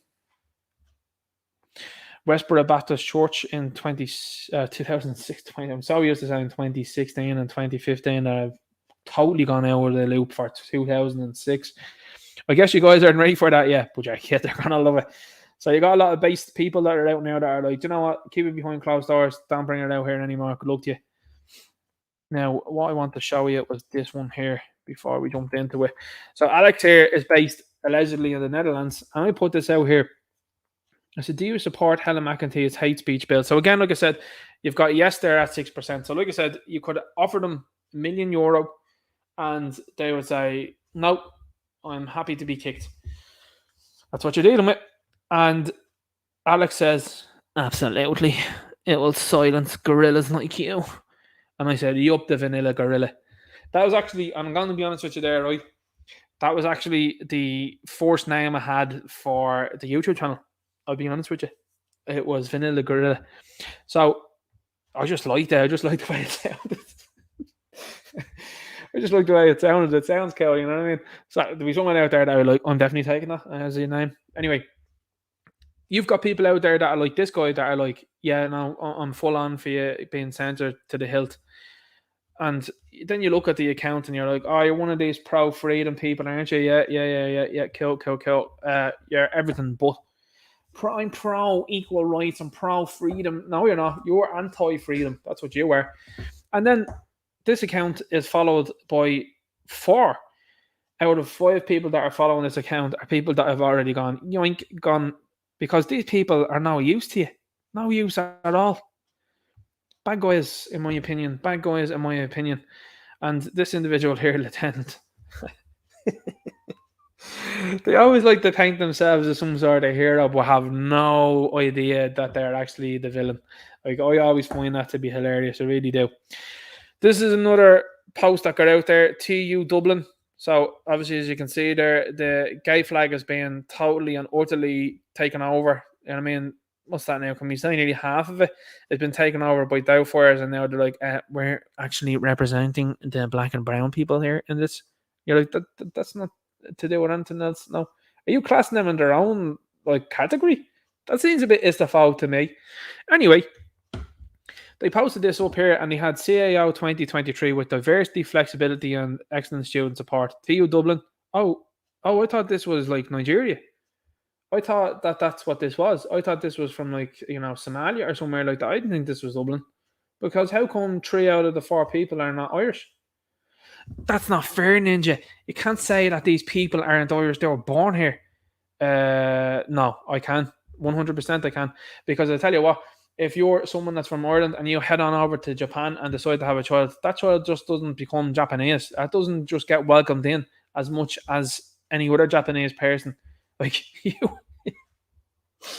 have to apply it like that, and consistency is key. I tell you what, what two white people should do, lefty should do, is and I mean, look, they're probably full of the sauce, so that won't happen for them, I'm sure, because there's a lot of unknown situations that can happen with people full of the sauce. But I'll tell you what, I would love to see. I would love to see two lefties, a man and a woman, head over to Nigeria, have a child. Do you know what? Actually, to be honest with you, I would suggest Paul Murphy. Paul Murphy and his other half, a female from, where is she from? Seattle or somewhere like that? From somewhere anyway that's full of the Portland, is she from? I think anyway. I would like them to go over with their them child. I feel very sorry for the child. And I'd like them to claim they're as Nigerian as the Nigerians that are living there. I would like to see how they get on. I really would. Just as, an experiment. It wouldn't be bad to see. I would like to see a social experiment on that. I think that'd be interesting. Anyway, our state-of-the-art facility, small class sizes, and practice-based learning will prepare you for whatever future you choose. So as you can see here, they've been laughed at and angered with the comments. 79 likes, and they've got 102 comments. Now, yours truly was in the comments here, and I had a good laugh, and I was like, listen, lads, we're being replaced. And you got a lot of people out there that were like, oh, how come you're saying that we're replacing? Like, because this is a very evident picture of how we are being replaced. Like, to be Irish is to be ethnically Irish and who white. I know you people don't like that, but that's the facts of the matter. The same way to be ethnically Nigerian is to be ethnically Nigerian and black. I have no qualms saying that.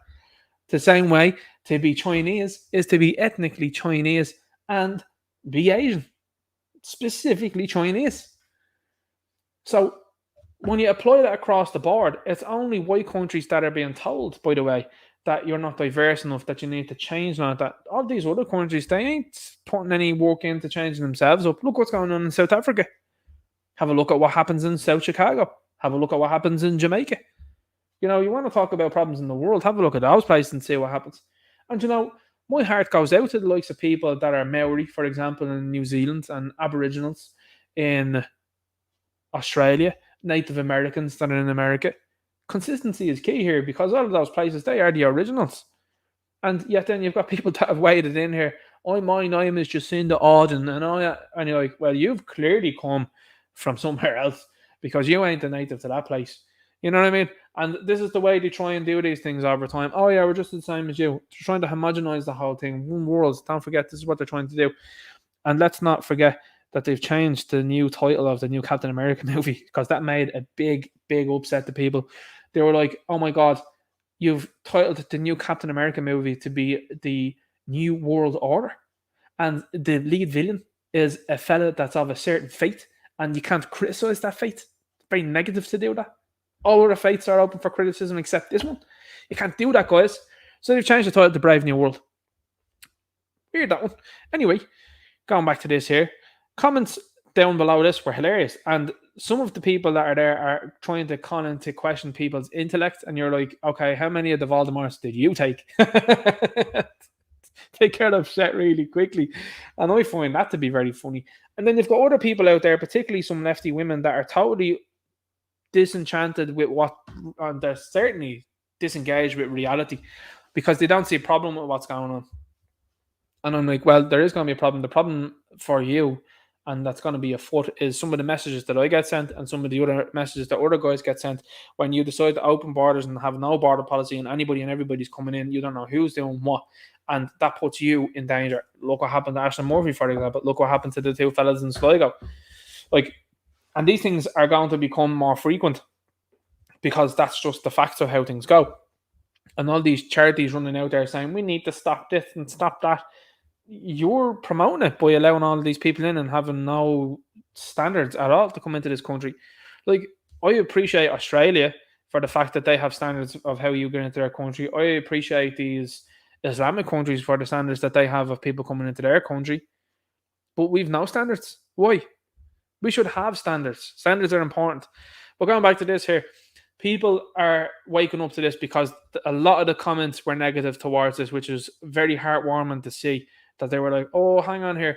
So the awakening is on. And see this tired old phrase of calling people racist, it doesn't work anymore, because there's people like me, for example, and I don't have to explain this, and I know other people say that all the time. They're like, you don't have to explain it.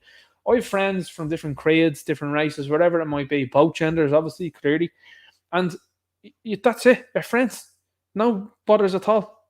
So these people that are usually, and I would say 9 times out of 10, the people that are calling people racist don't have any friends of different ethnicities. In fact, an awful lot of these people wish they were friends with these people, and this is their way to jump on. But I can tell you this, there's nothing that disgusts my friends more than the woke leftists. They're like, you want to be friends? Yeah, that's totally unnatural. Whereas the likes of me, when I call it as it is, they're like, I appreciate that. That's what my mates say. They're like, fair play to you, and now you say it as it is, and that's good. And they like to hear it because they're like, well, I'm living in it. There's no good in you telling me that all Eastern European people are great. No good in you telling me that, because that's a lie. And then when I'm like, yeah, man, shady there, yeah, man, they're from Georgia, and they're like, oh, I can tell you stories about Georgia. And you're like, good. And that's how life works. These lefties, though, have no experience of it. And they meet the odd individual at the likes of these protests that you'd see. One day during the weekend where they had to stop and stay at the Garden of Remembrance because they couldn't get it moving because the counter protest, which was awesome to see. And Anto Boyle's walking through the crowd, taking the mick out of him. Absolutely hilarious. And you got the couple of fellas that are hanging around. Of course, all of a very similar profile. Most of the fellas that are there are hanging around. And, anyway. I'm just saying, a similar profile is what you usually see at these things. They're never based individuals that know what's up or anything like that. So anyway, going back to this, hilarious stuff. This is Wilson's Hospital School. So we was talking about Enoch Burke up there above, and it looks to be like Enoch was right.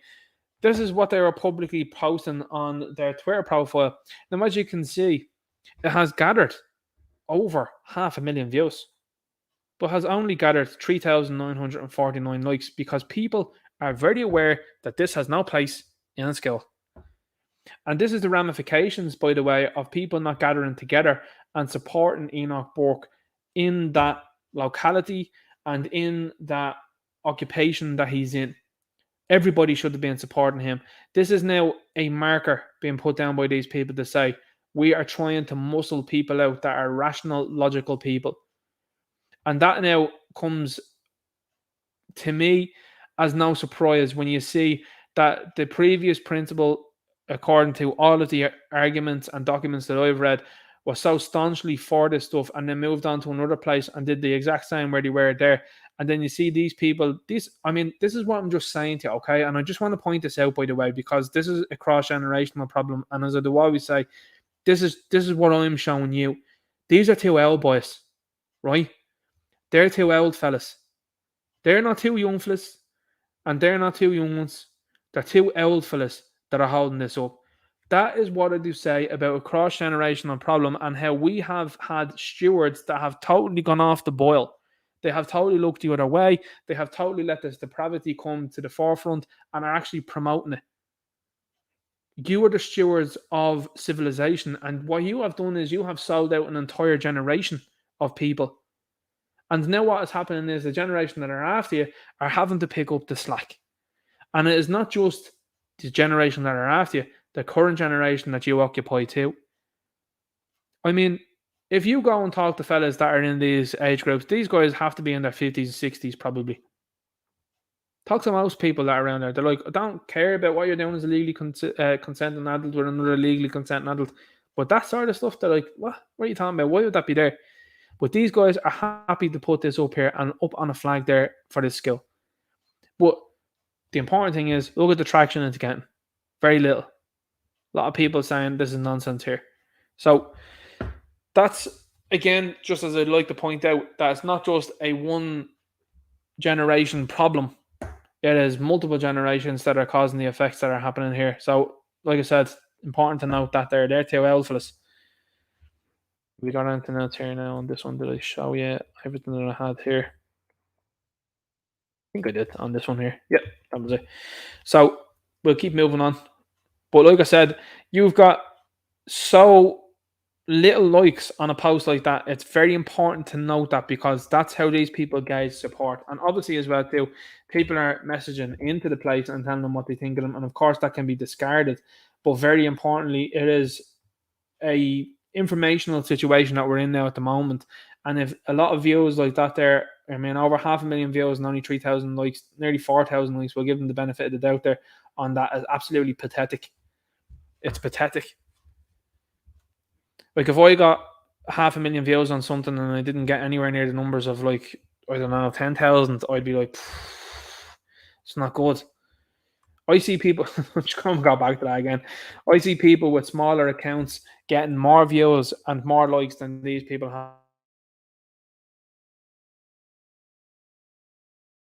have with this here. With this going on, what's been programmed? On post 1,000 job cuts over coming years. Look at the look at the stock image that's being used. Big smiley head of him there and all the lads hanging around there. Look at this fella, you know. They're on purpose. It's all on purpose. That's Titanic sub. Navy captain reveals what could have caused a Titan submersible to implode. They talked about this to keep people distracted, as I said there.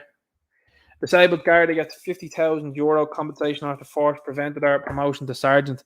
Disabled Garda. Now, just read that again, Ninja. A disabled Garda has secured €50,000 in compensation for ongoing discrimination after the force which expressed grave concerns over her mental health.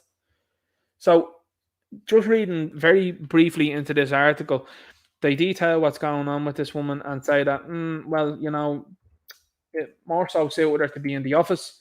Does a sergeant not have to be present at situations? No, that's totally detrimental. So the fact that they gave her 50 grand says an awful lot. Like, that's outrageous. That's a year's wages to an awful lot of people. 50 grand. And then people are wondering why people are leaving the service of Garda Síochána. It's just been mocked into the ground. Like, I have absolutely 100% total understanding as to how things are going. And a lot of these people that suffer with this mental health stuff and push and promote this mental health stuff, it's pure nonsense. Like, you are in control of how you feel. You are in control of how, if you feel sad and if you feel happy. It's normal to feel sad. However, what's not normal is to constantly feel sorry for yourself. Get up, do something about it. This whole idea and ideology that's been pushed out towards you, and this is an affirmation of that, by the way, of, oh yeah, it's you're very gravely unhappy and all that. Like, nonsense. Like, this was never a thing. People, I can't get out of bed, I feel so sad. I'll tell you what you can do. And this is what I do with people as well too, that tell me that, oh, I'm depressed. You're depressed, are you? Yeah. Oh, I'm depressed. Go down to the hospital there, ask and see if you can see someone that has stage 4 cancer. Go in and tell them that you feel depressed. Go on. Go in there and say it to them. Sit down, look them in the eye and tell them how you feel. Go on. Bet you won't. And a lot of these things come down to people's lifestyles. They come down to the fact that they're consuming news. Like I said to you beforehand, I'm at a hugely good point in life.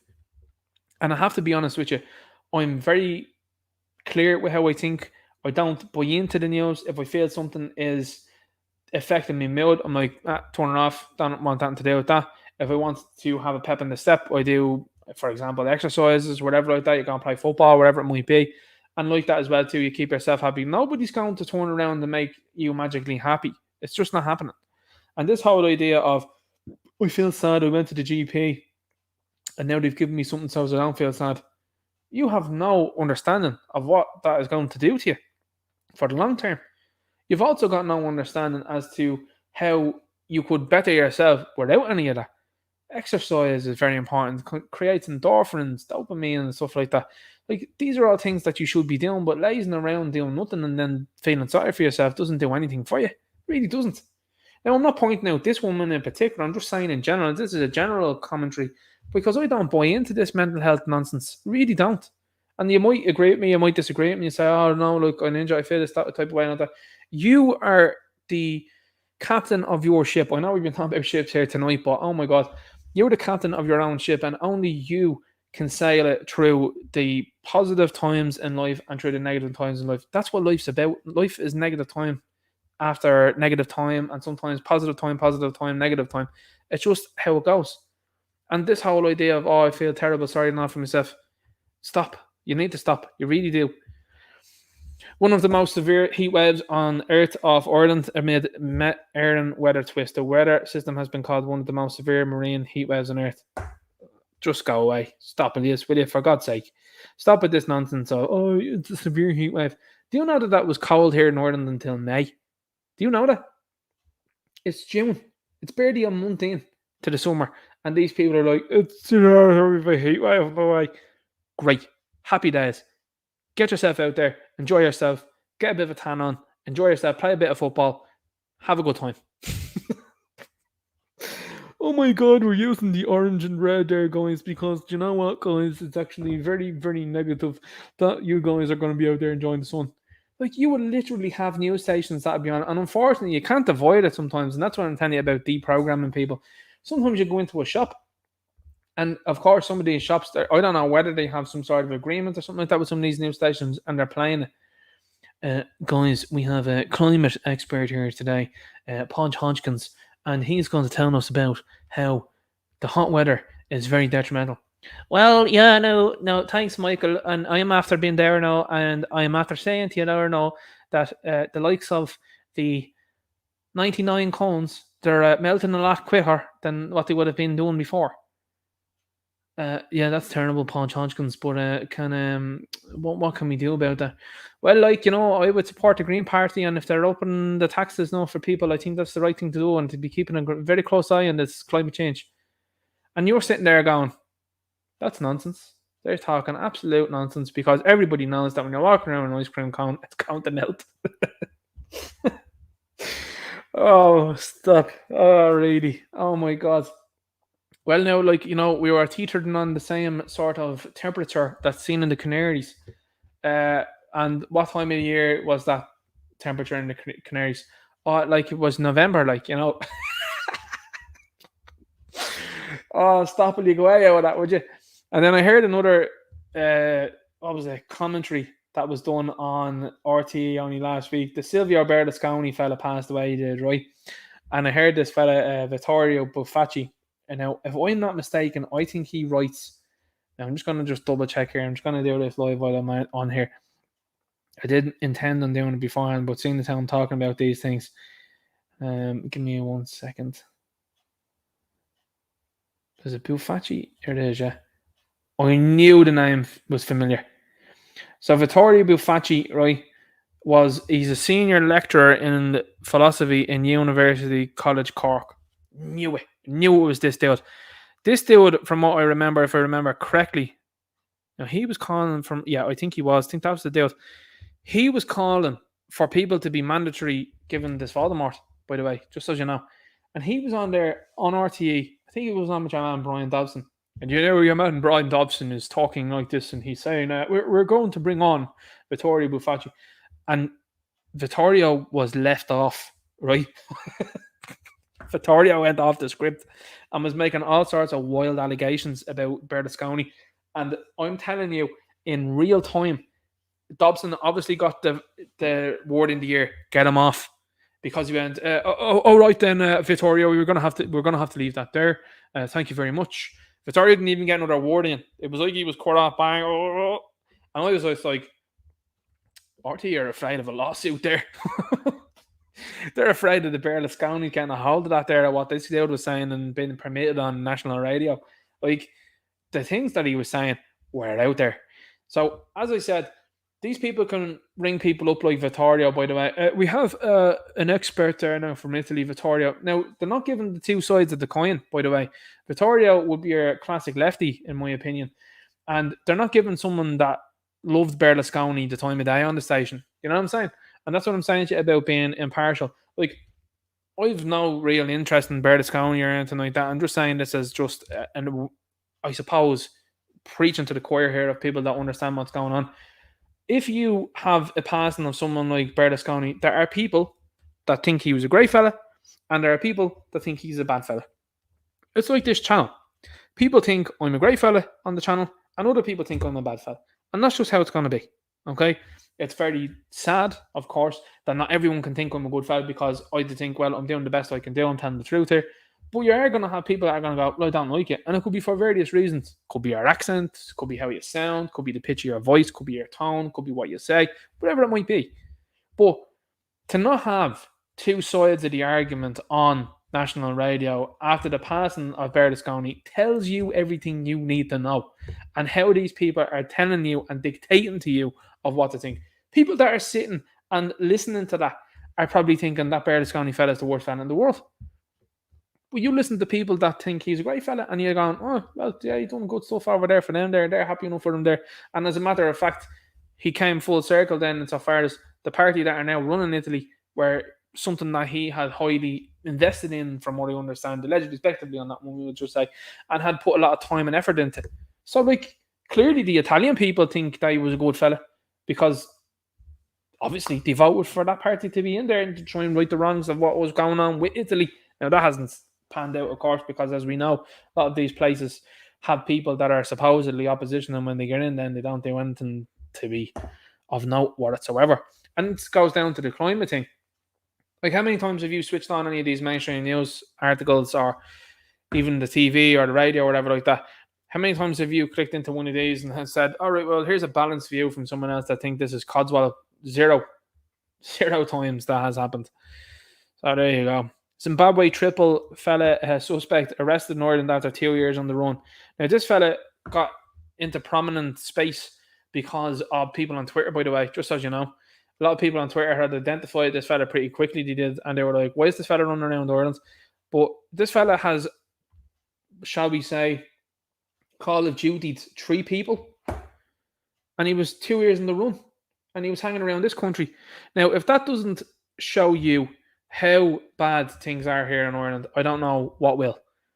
That is very clear to see in front of your very eyes as to how the border system does not work here. But Ninja, he might came in there on a false name or anything like that. Okay, so you're telling me they can't do any background checks at all? Nothing, fingerprints or anything like that. I'm sure the likes of the Zimbabweans, I'm sure that they had fingerprint technology. I'm sure they knew who he was. I'm sure they were after putting his picture out there. And should he not be a higher risk candidate that when his picture comes up, that should come up around the globe? No. Now, I mean, Africa's not in the EU, but we seem to be inundated with people from Africa. So much so there that you have TUD promoting 3 out of 4 people in the biggest image that they have to be African. Ireland's not an African country for anyone out there that's listening from a different part of the world. It's not. But they're trying to make it look like it is. So the fact that our Gardaí weren't able to identify this fella, but people on Twitter did, just says everything, doesn't it? And when I say they weren't able to identify him, again, allegedly, respectively on that, the fact that he entered this country, how did he get in here? How? Look at the potential threat that this fella was causing and costing, and would have had serious issues going forward had this fella been left on as he was. Man wanted in Zimbabwe for allegedly doing this to the second wife, her suspected lover and female friends. Like, again, I laugh at certain situations like this, but the comments that I make up above, our country, now I obviously misspoke there, I said out country, shocking, and you're going to have to change that. Our country is governed by failures, and that is completely and utterly true, because there's more interest being put into hate speech laws and put into you can't say this and you can't think this, you can't do this, you can't do that, than actively keeping threats out of our country. That is a failed nation. When you have this fella running around for 2 years, I don't know where he was running around for 2 years, but certainly was able to enter this country and was only then caught because there was a big public scream about it. Like, what's this fella down here? Look at this guy. And it got around. What's Chico Makanda up to? Did you just get him deported? What's the story with that?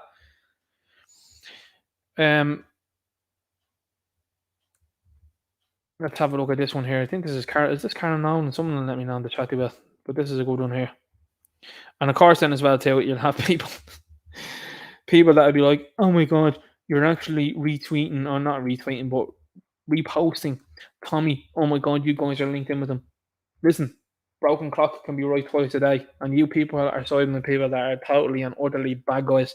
Tommy Robinson is the least of our problems here. There are many things that won't be said in the chamber, Minister, because I think the point that Senator Mullen made about cancel culture is real. And there are many topics that many of us are afraid to speak about publicly or speak about in the chamber, but we say it outside and we say it in the hallways and people say it to us. So the issues being raised in this are real and they're genuine. And it's not from crazy people. It's not from far left or far right. There are many ordinary middle ground people that are not quite sure what we're legislating for. if it's needed, if it's reasonable. Are we doing what we're required to do? Are we going further than that?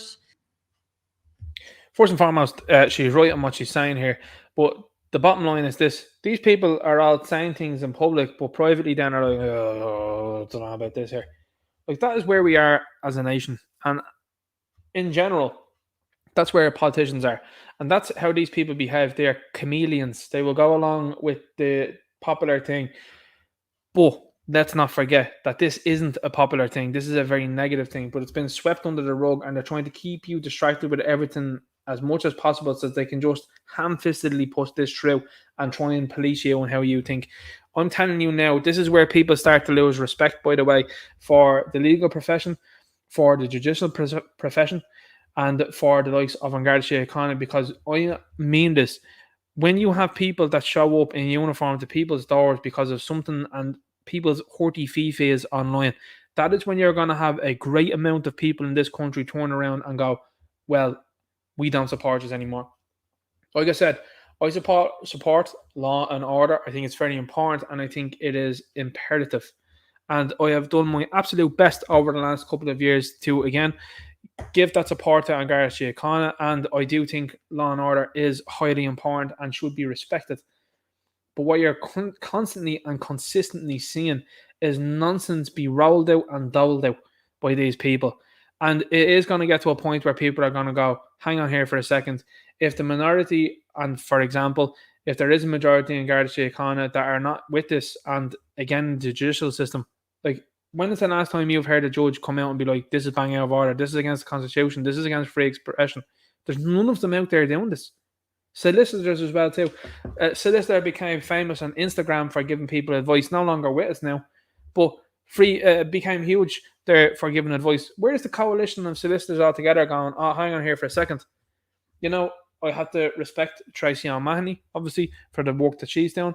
Again, I know people have their differences and all like that, but there are a collective of people as well that are like, no, we're not for this at all. But where is the profession as a whole to go, this is totally and utterly outrageous? If this was enacted or attempted to be enacted in the likes of America, you can bet your bottom dollar that there will be an entire outcry in the entire country. And there will be multiple firms coming together going, we're challenging that 100%. This thing is after idly going by the doll and into this Shannon now. And these people have the final say as to whether this goes on then to be approved. Meanwhile, the entire legal profession is just sitting back looking at this happening. Now we know what's going on there. Because it's the same thing with the sniffles and anything else that goes on with these people. They're sitting there rubbing their hands going, that's a case for me, and yeah, that's grand, I'd be paid for that. That's all it comes down to. All of this comes down to money.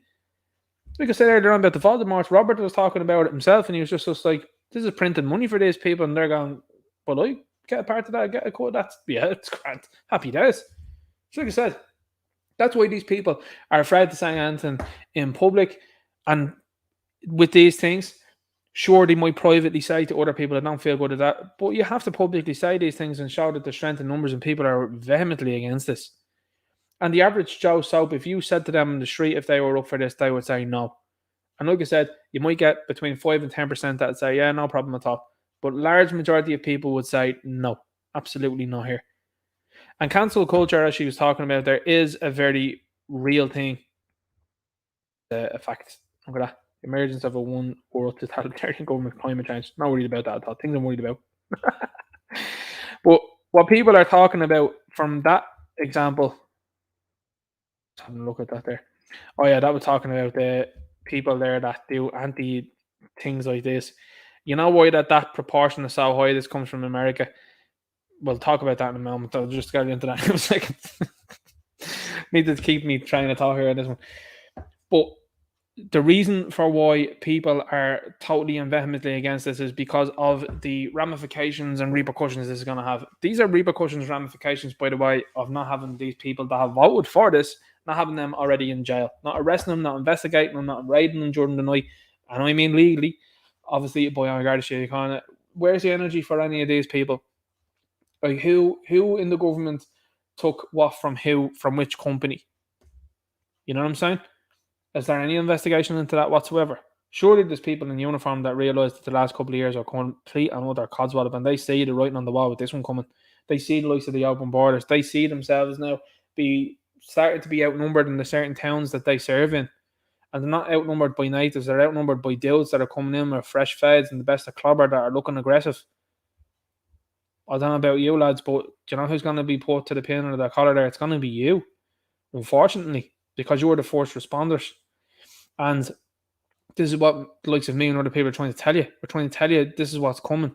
And that they're going to tell you that you're a racist and that you're going to be up for hate speech there if you're deciding to point this out when it eventually comes to that point in time. When you eventually come out and say, in the likes of Gareth Conant, and say, hang on here, there's people being promoted here into positions that have absolutely no ability to be in that position whatsoever, and yet they're there. Like, what's that about? Oh, that's hate speech. Do you know what I'm saying? So, it plays both ways. Let's not make any mistake about that. But this is a very real and present attack on free speech and democracy. I mean, one of the biggest tenets of democracy is free speech, and the fact that RTE and the mainstream media over the last number of years have successfully cornered the market in what people think and what they do to a point, and have now seen resistance. This is the result that they've gone down, or this is the way that they've gone down. This is the route that they've taken. Oh God! Oh guys! The plebeians are out there now and they're protesting outside RTE. They're protesting outside the houses of politicians because these politicians decided to lock them down, and we told them they were far right and all of these type of nonsensical things. There, that this is bad news, guys. It's bad news, and guess what? They're calling us fake news, and they're not listening to us anymore. They're not giving us likes. They're not giving us views. They're mocking us any chance they get. And what's the response? What do we do, guys? Panic mode. Silence the plebs. Bad idea. Your arses are flapping. And that's what a lot of people see. And again, like I said to you beforehand, power doesn't panic. And a lot of people on this side of the fence are drawing attention, and rightfully so, to this hate speech nonsense. 100% people should be driving attention towards this. And there should be videos, countless numbers of videos obviously coming out about this and everything else that's going on. But driving home, people do not accept this. They do not want this. Ben Scanlon, in fairness to him, was asking Helen McEntee that people disagree with you. Many polls. And she's like, no, the ones that we've read. He's like, no, I'm telling you over 1,000. I think he might have even said 3,000 polls that he'd read through, all of them unanimously against what McEntee was trying to push forward. And she was like, well, we're just going to do it anyway. You don't get to do that. That's dictatorship. And all of these pro-freedom, pro-choice, pro-equality, these people are all on the missing list. They're more interested in calling satirical soldier a racist and a bigot. They're more interested in calling me that too, when it doesn't apply to me whatsoever, and it certainly doesn't apply to satirical soldier or anybody else that they're trying to smear. Absolutely unbelievable. But this is what sort of state Ireland is in, and I have to be honest with you, these people are hugely panicked, and they are very upset about the fact that people are gathering momentum. They're upset about when they see videos, don't get me wrong, when they see videos of Gareth Conant being confronted by like 5 guys in Galway and are putting their heads down collectively. That panics these people because they're like, oh no. They're hoping to see the sort of responses that you saw in Dublin during the sniffles with lads happy as Larry to get the riot gear on, have the riot shields out in the battens. They're like, oh, lovely lads, these fellas are on site. And the same then what happened in Finglas. We have multiple vans around the corner there waiting just in case anything kicks off. None kicked off. People are out there voicing their displeasure at what was going on in Finglas. And rightfully so. So that's what these people are hoping for. They'd love to see that, oh, vans full of lads that are itchy trigger fingers and all that. And the same thing, they draw back to the Covenant as well too there. You got guys there sitting in helicopters and in vans there, itchy trigger fingers to get out and start dislodging people from their own country. And you're like, oh, hang on here for a second, hang on. You've seen this play beforehand. Let's keep going here now and we'll have a look at the last couple of things I wanted to show you. Spider-Man Across the Spider-Verse abruptly moved from cinema listings in more than a dozen Muslim-majority countries. Way to go about it. Absolutely phenomenal. So Kuwait, the UAE, Oman, Saudi Arabia, Qatar, Bahrain, and Lebanon. Great stuff. And here's the thing, guys. I'm starting to look at these people and starting to look at the Middle East and starting to look at people in the Islamic faith, and I'm starting to look at them and go, these people in the media are trying to paint you as an enemy constantly. And you seem to be up for morals, traditional values. You're definitely rejecting all of this sort of rainbow nonsense. you may be an ally in the future. and these people are like, uh-oh. Because they're hoping that the base patriots are going to be like, nah, I'm going to have a problem with them. I'm serious. I'm not joking with you. And I do have friends that are obviously Muslim, you know what I mean?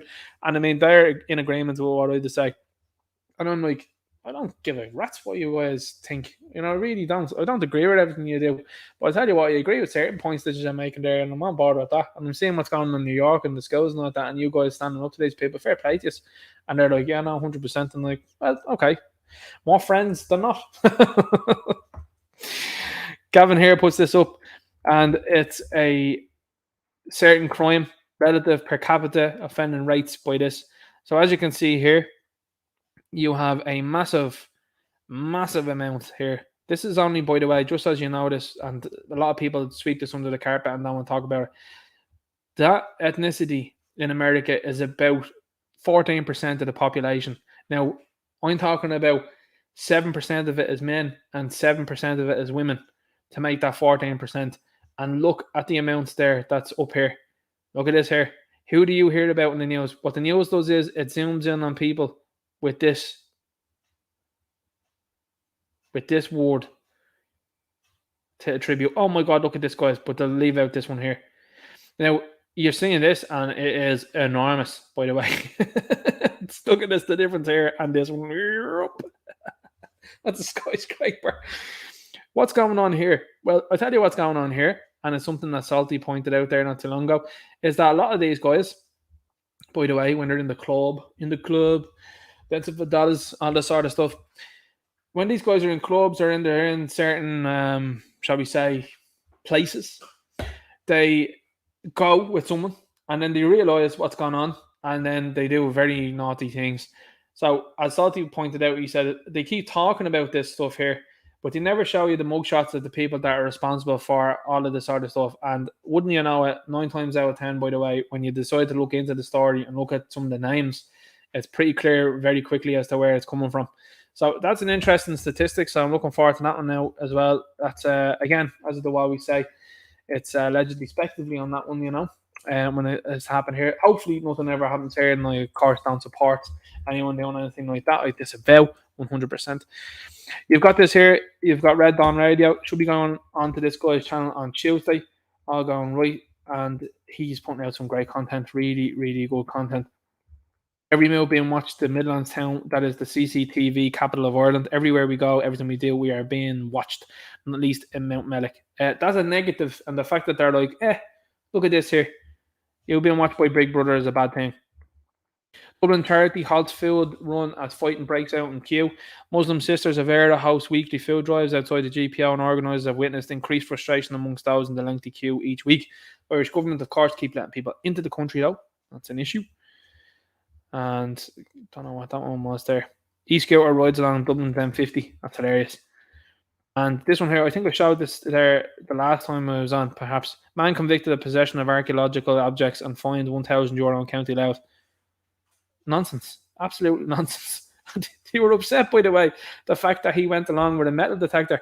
The National Museum of Ireland has ordered people to contact Gardaí if they suspect treasure hunters are using metal detectors to search for ancient artefacts. Because the state claim it they do. The state own them artefacts. Who are you to think that you can go out there and look for things? The state owns it.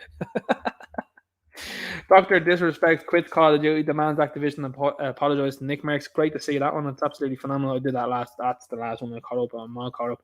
So that was to deal with the fact that Nick Merckx, for anyone that's out there that's listening to this, that might be into a bit of the, how shall we put it, entertainment sphere.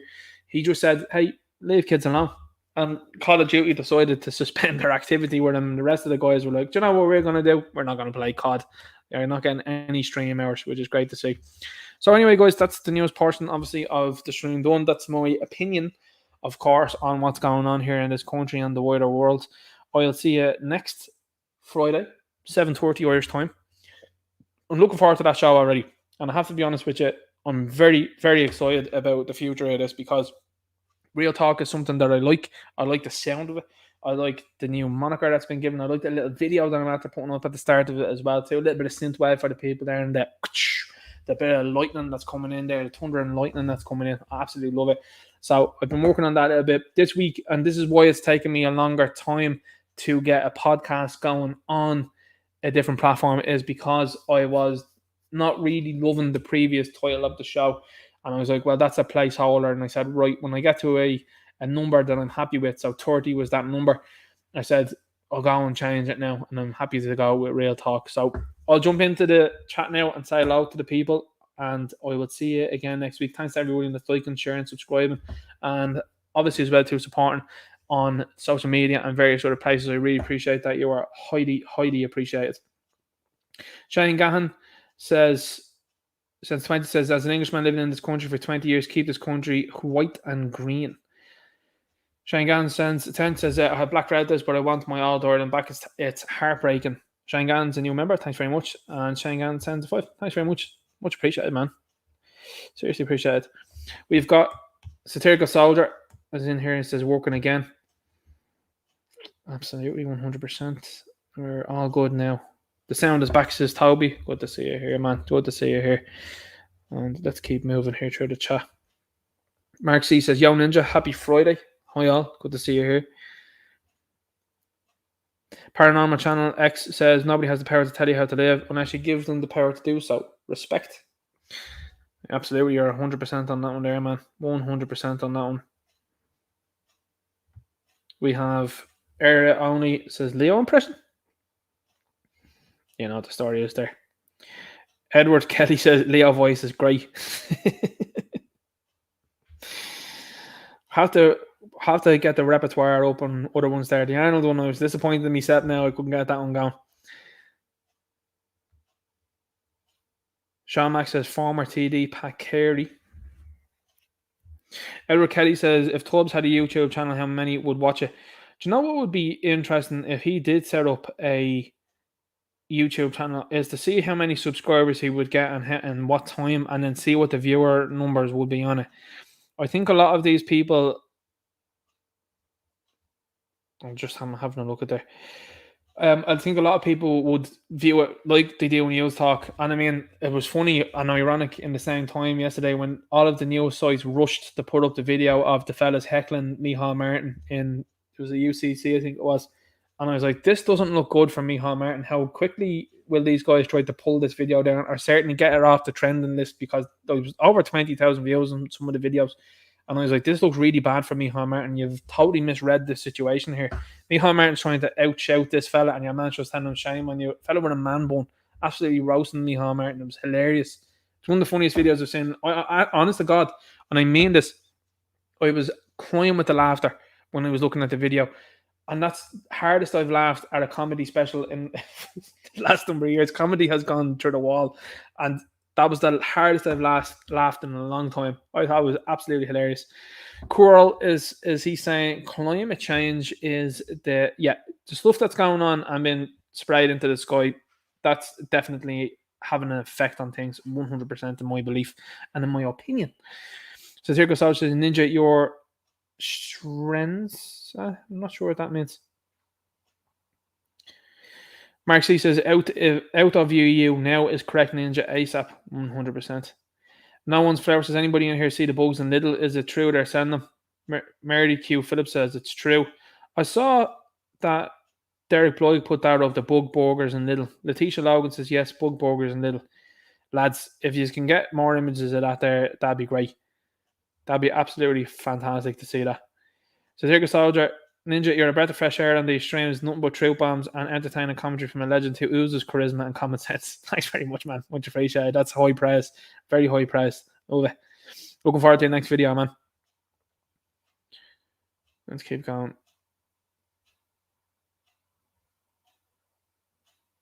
Coral says, complains about how he spells top, but has said use about 30 times in the last 5 minutes. Oh, stop. Come here. I'm not in office. I'm not a politician. I'm not out there telling people how to live or anything like that. You know what I mean? I'm not making any of these types of statements that these politicians are. In fact, in fairness, I know the difference between thought and thoughts. Paranormal Channel X says, ring, ring. Hello, I'm being robbed. Hang on, just making a dancing and a rainbow crossing for TikTok. Starbright says, Poles are wanting to exit. They're seeing through the danger of facade. we should exit too. Absolutely. I think it's 100% a positive thing to do is to get out of there.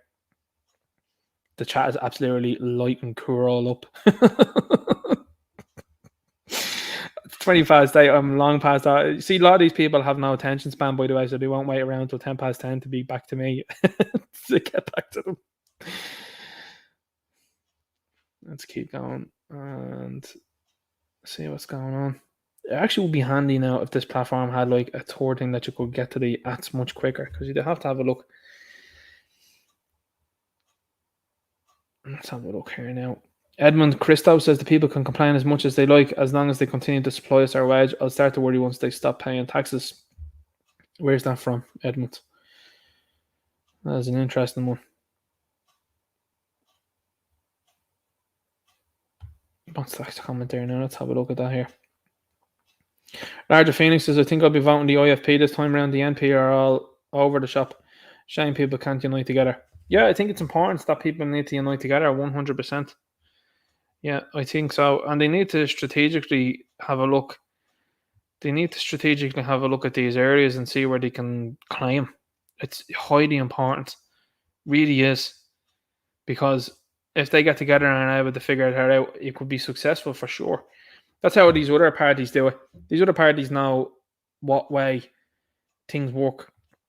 And they know that they have their areas covered to do with certain people. Like, that's how it goes. You know? So I think the nationalist patriots need to sit down and do the same themselves. Put all of the nonsense aside. Put all the egos aside and sit down and let's get it done. It's the right thing to do. Let's keep going here now. Anybody seen any good TV shows or anything like that recently? I haven't seen any good TV shows. Inker says Grift Media is controlled opposition, just like Rebel News. They ask questions a 4-year-old would. It would be different if Grift Media was a concern. Well, I hear what you're saying there. I understand what you're saying. But it is important that simple questions are asked and you see the responses from these politicians. You know, it's very eye-opening for... See, a lot of people are understanding what's going on for a very long time, like you mean, but other people aren't, and it's their first time to experience any of this. So when you see a politician be asked a simple question, like, for example, is Barbie Kardashian a woman? And they don't know what to do or say. You see the video of Owen O'Brien, what is a woman? And he's just totally not able to comment about what a woman is, like, accurately. Can't say adult human female. Just talking about gender ideology and all that. That's an eye-opener to people. Simple questions. So I see your point on that one, and I know people want to dig in a little bit further into that one. But to me, simple questions are waking a lot more people up, and it's good to see success. And like I said, and I am promoting that, like, I don't care ultimately when it comes to simple questions. Once that question's getting out there, and if it's a different outlet than me that's asking these questions and is getting people awake to what's going on, that's cool. That's happy days. That's what it's all about. Do you know what I mean? Like, I'm not egotistical or narcissistic enough to go and say, well, you should only listen to me and this is the only way I should go. Like, there's other people that have different viewpoints, and I think that's a good thing to do, to see other people ask those questions.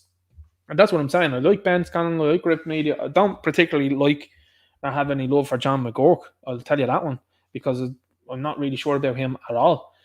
But I'm not saying I'm not sure of him at all. He's said some things that I vehemently disagree with. But Ben's doing good things, and it's waking people up, so that's a good thing. Eamon Barrett says, I've seen The Covenant and laughed at that myself, Ninja.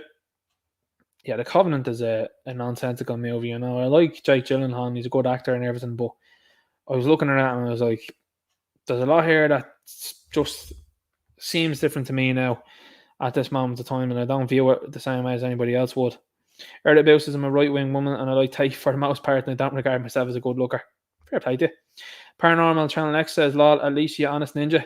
I'll always be honest, you know what I mean? I'll give you my opinion on things, and that's how I feel about things. Zionist says, has he spotted that the LGB are annoyed with Dublin Pride for trying to rewrite history? Yeah, we know the story there, but here's the thing. They've been way too slow to the races on things, even though they've been told for years. But, you know, better late than never. Better late than never. Fergus Power says, Ninja Knight now, fat or ugly boards, and if she does the hat-trick and has a lisp, not a chance. Hope she's getting a second look off our Ninja, have to bounce, catch the rest later. God bless. Good to see you, man. Good to see you. Good to see you, man. Sainton Scholars says Panty was crying on the radio because people call him a Prince Andrew. No self-awareness as to why though. Jerry Son of Mixes on Dennis Delaney channel. He put up a recording of a citizen assemblies meeting in the DIP 2 building worth a listen about neutrality. The citizen assemblies and another loud and nonsense. An absolute loud and nonsense. Just loads of people running around being patted on the back. Oh, good stuff, guys. You know, you're not really pushing this forward. Nonsense, lads. It's not good. William Ford is asking about some of the stuff that Robert was talking about on the stream. I'd never heard of that word there, the Atra one beforehand, and now I'm familiar with it. Yeah, and Curtis says, good evening, tonight and all. I'm late again. Sorry, hope you're all well. Hope you're all well. Good to see you here, Leanne. Hope all's well with you. Let's keep going there now and see what's happening in the chat. But yeah, I haven't seen great movie. I've seen that movie as well too, 65. It's awful. Adam Driver's in it and it's absolutely terrible. It's such a bad movie.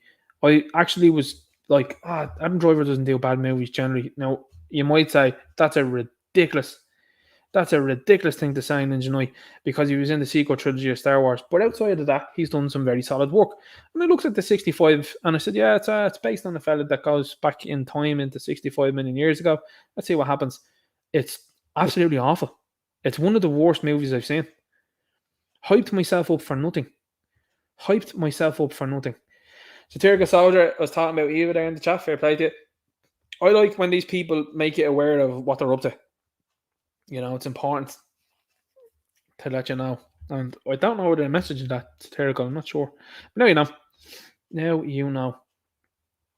Chris. Chris. How are you, Ninja? Yeah, old bollow. Good to see you here. I hope it's all well with you. Let's keep going here now through the chat. Yeah, Shane Gannon's not a fan of this hate speech nonsense. Fair play to you, man. Fair play to you indeed. Fair play to you indeed. This chat is absolutely off the hook, lads. It's running very smoothly, and it's also commenting towards each other. I love the fact that people are having a great time and they're chatting amongst themselves. Emmanuel Godson's in here, says, attended TU Grange Gorman. Students and staff bullied me and did a certain negative thing on me to destroy my education. I think you were talking on that and about the channel beforehand, weren't you? You were very clear about what went on there, in fairness to you, Emmanuel. You should probably put up a video about that. Well, that's what I'd do for you, man. Billy the Kid says, if I grew up in Japan, I'd expect I get asked on the regular where I'm from. They could probably take a guess and it really close. Well, I'll give you one better. You've got a famous artist that's out there called Mike Shinoda. He's in the band Linkin Park, and he speaks regularly about how when he grew up in certain areas, how he felt that he wasn't part of that people. For example, Japanese. Because he was just like, they'd look around, they're like, you're not Japanese. And then he said the same thing when he went to America. He went to America and he was just like, I was immediately pushed into a certain group because, you know, that's how things were perceived. It's how things go. Like, throughout history, people, and in particularly men, have organized in groups and gangs and armies, and they're trying to tell you now all of a sudden, oh, that doesn't happen. It does. And it's getting more and more clear. You know? Very clear. Larger Phoenix says, Ninja Knight, same here. I have black friends, but they're Christian and have similar cultures and mix. It's not about skin color, but culture. That's very true, Larger Phoenix. Very true. Culture, morals, principles, histories, traditions. You've got people that have different histories, different traditions, but if you have a similar moral viewpoint, a lot of people get on with everybody else then due to that. That's where the lefties come in and why they don't get on with these people, because they're so erratic and they've decided to hodgepodge loads of different people together. Like, you seen it at that lefty march that happens not too long ago, where they totally and utterly tore into each other because they were left there with each other for long enough and they couldn't get along. And people were telling Green Party members to go home. Then they were picking her up as, oh, there's Istafal people telling us to go home. It's like, oh, see, you're all sharing very dissimilar principles and morals and viewpoints. Whereas if you get someone that rocks in from Nigeria and they're Christian, they're going to fundamentally believe the same thing that I would believe as a Christian. And that's it. They'll have other things that they believe for sure and have customs and stuff like that. And some I may or may not agree with. But fundamentally, they agree with certain things that you also agree with. You know what I mean? And that's what the left don't get. They don't understand how some of these people change and indeed, according to them, change to the other side. They don't get that. They're like, why would these people associate with these people? You know, it's like the likes of the lockdown marches and stuff like that. People coming out that were of different ethnicities and different nationalities, and these people couldn't understand because they were like, oh, the news are telling us that this is far right racist Irish people. Well, no, it's not that at all. Different people. And you're talking about that old granny that's there. You're calling her far right. You're telling people she's a skinhead. Is that what you're doing? You're saying the same about these kids. So that was when the PSYOP didn't work.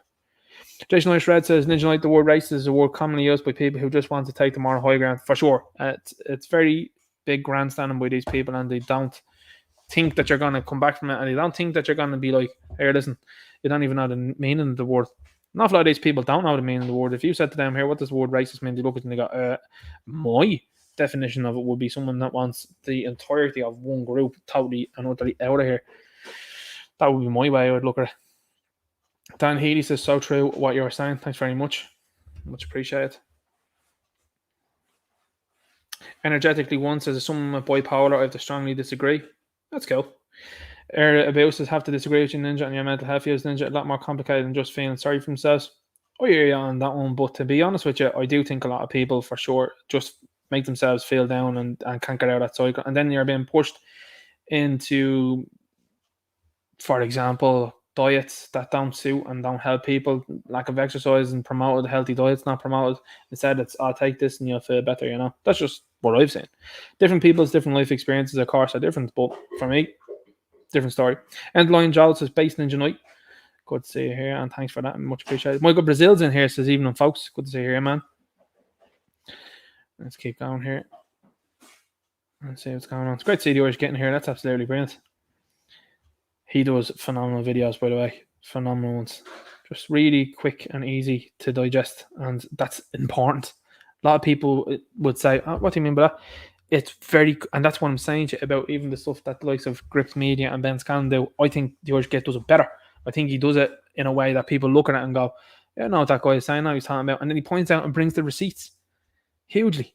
Hugely. That's what the Trump fan says. Hugely important. Billy the Kid says, a man from the West, let me say, Ninja does a great Barker accent. Doing my best, I do my best.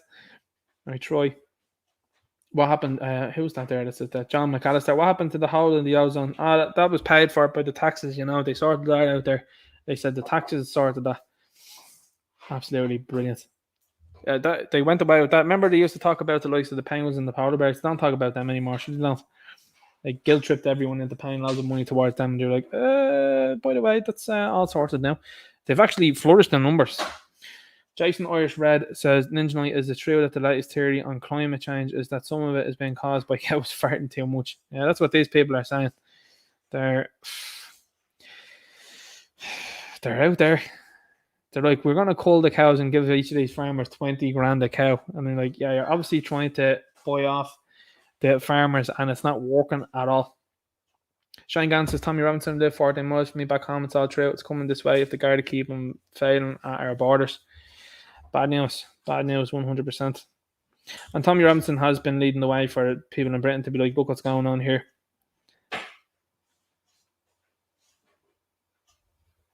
We've got a good one there. Chris Quirk there makes a good statement there. It says, how can you collect your dough if you've thrown away your passport? Anyone? So you've got a lot of people coming into this country that haven't got any sort of documents, but they're able to collect money. And it's been paid for by the Irish people. We've got Koch Ni Dunnakada says, follow the money. Thanks very much, and that's very true. Lena says, Ninja, taking free speech from the Irish is like taking a boomstick from the American. Well, it is. And I mean, they're going to try and attempt that then with the Americans next. They're going to try and tell them that they can't say and do what they want. I mean, they're already doing it. Like, when you look at it from that point of view of what's going on here on this platform, like, and see, the Americans are brilliant insofar as they value their free speech. And so when they see what happened with Mike Tyson's podcast this week, they're like, whoa, what's going on? Now, a lot of them have migrated to other places, and that's what, unfortunately, you got to do at this moment in time. But I would love, for example, even though it's not perfect, Twitter, it would be hilarious if Elon bought this place. That's what would make big numbers, and I think would improve it, and then it would make a level playing field then. That's just my view. Mike Savage says, them calling us far right just means we're right so far. Yep. That's key. And then don't forget as well, you've got lots of videos coming out weekly, and people are just like, look what's going on here, look what's going on there. Things that would have made the news years ago, but not anymore because it's just becoming normalised. Koch in the Dunica says, in the channel, is it not Carol Nolan but Lisa Chambers was speaking? Believe it not, she is with Fianna Fáil. Yeah, I wasn't sure who that was, to be honest. So I'm open to correction on that one.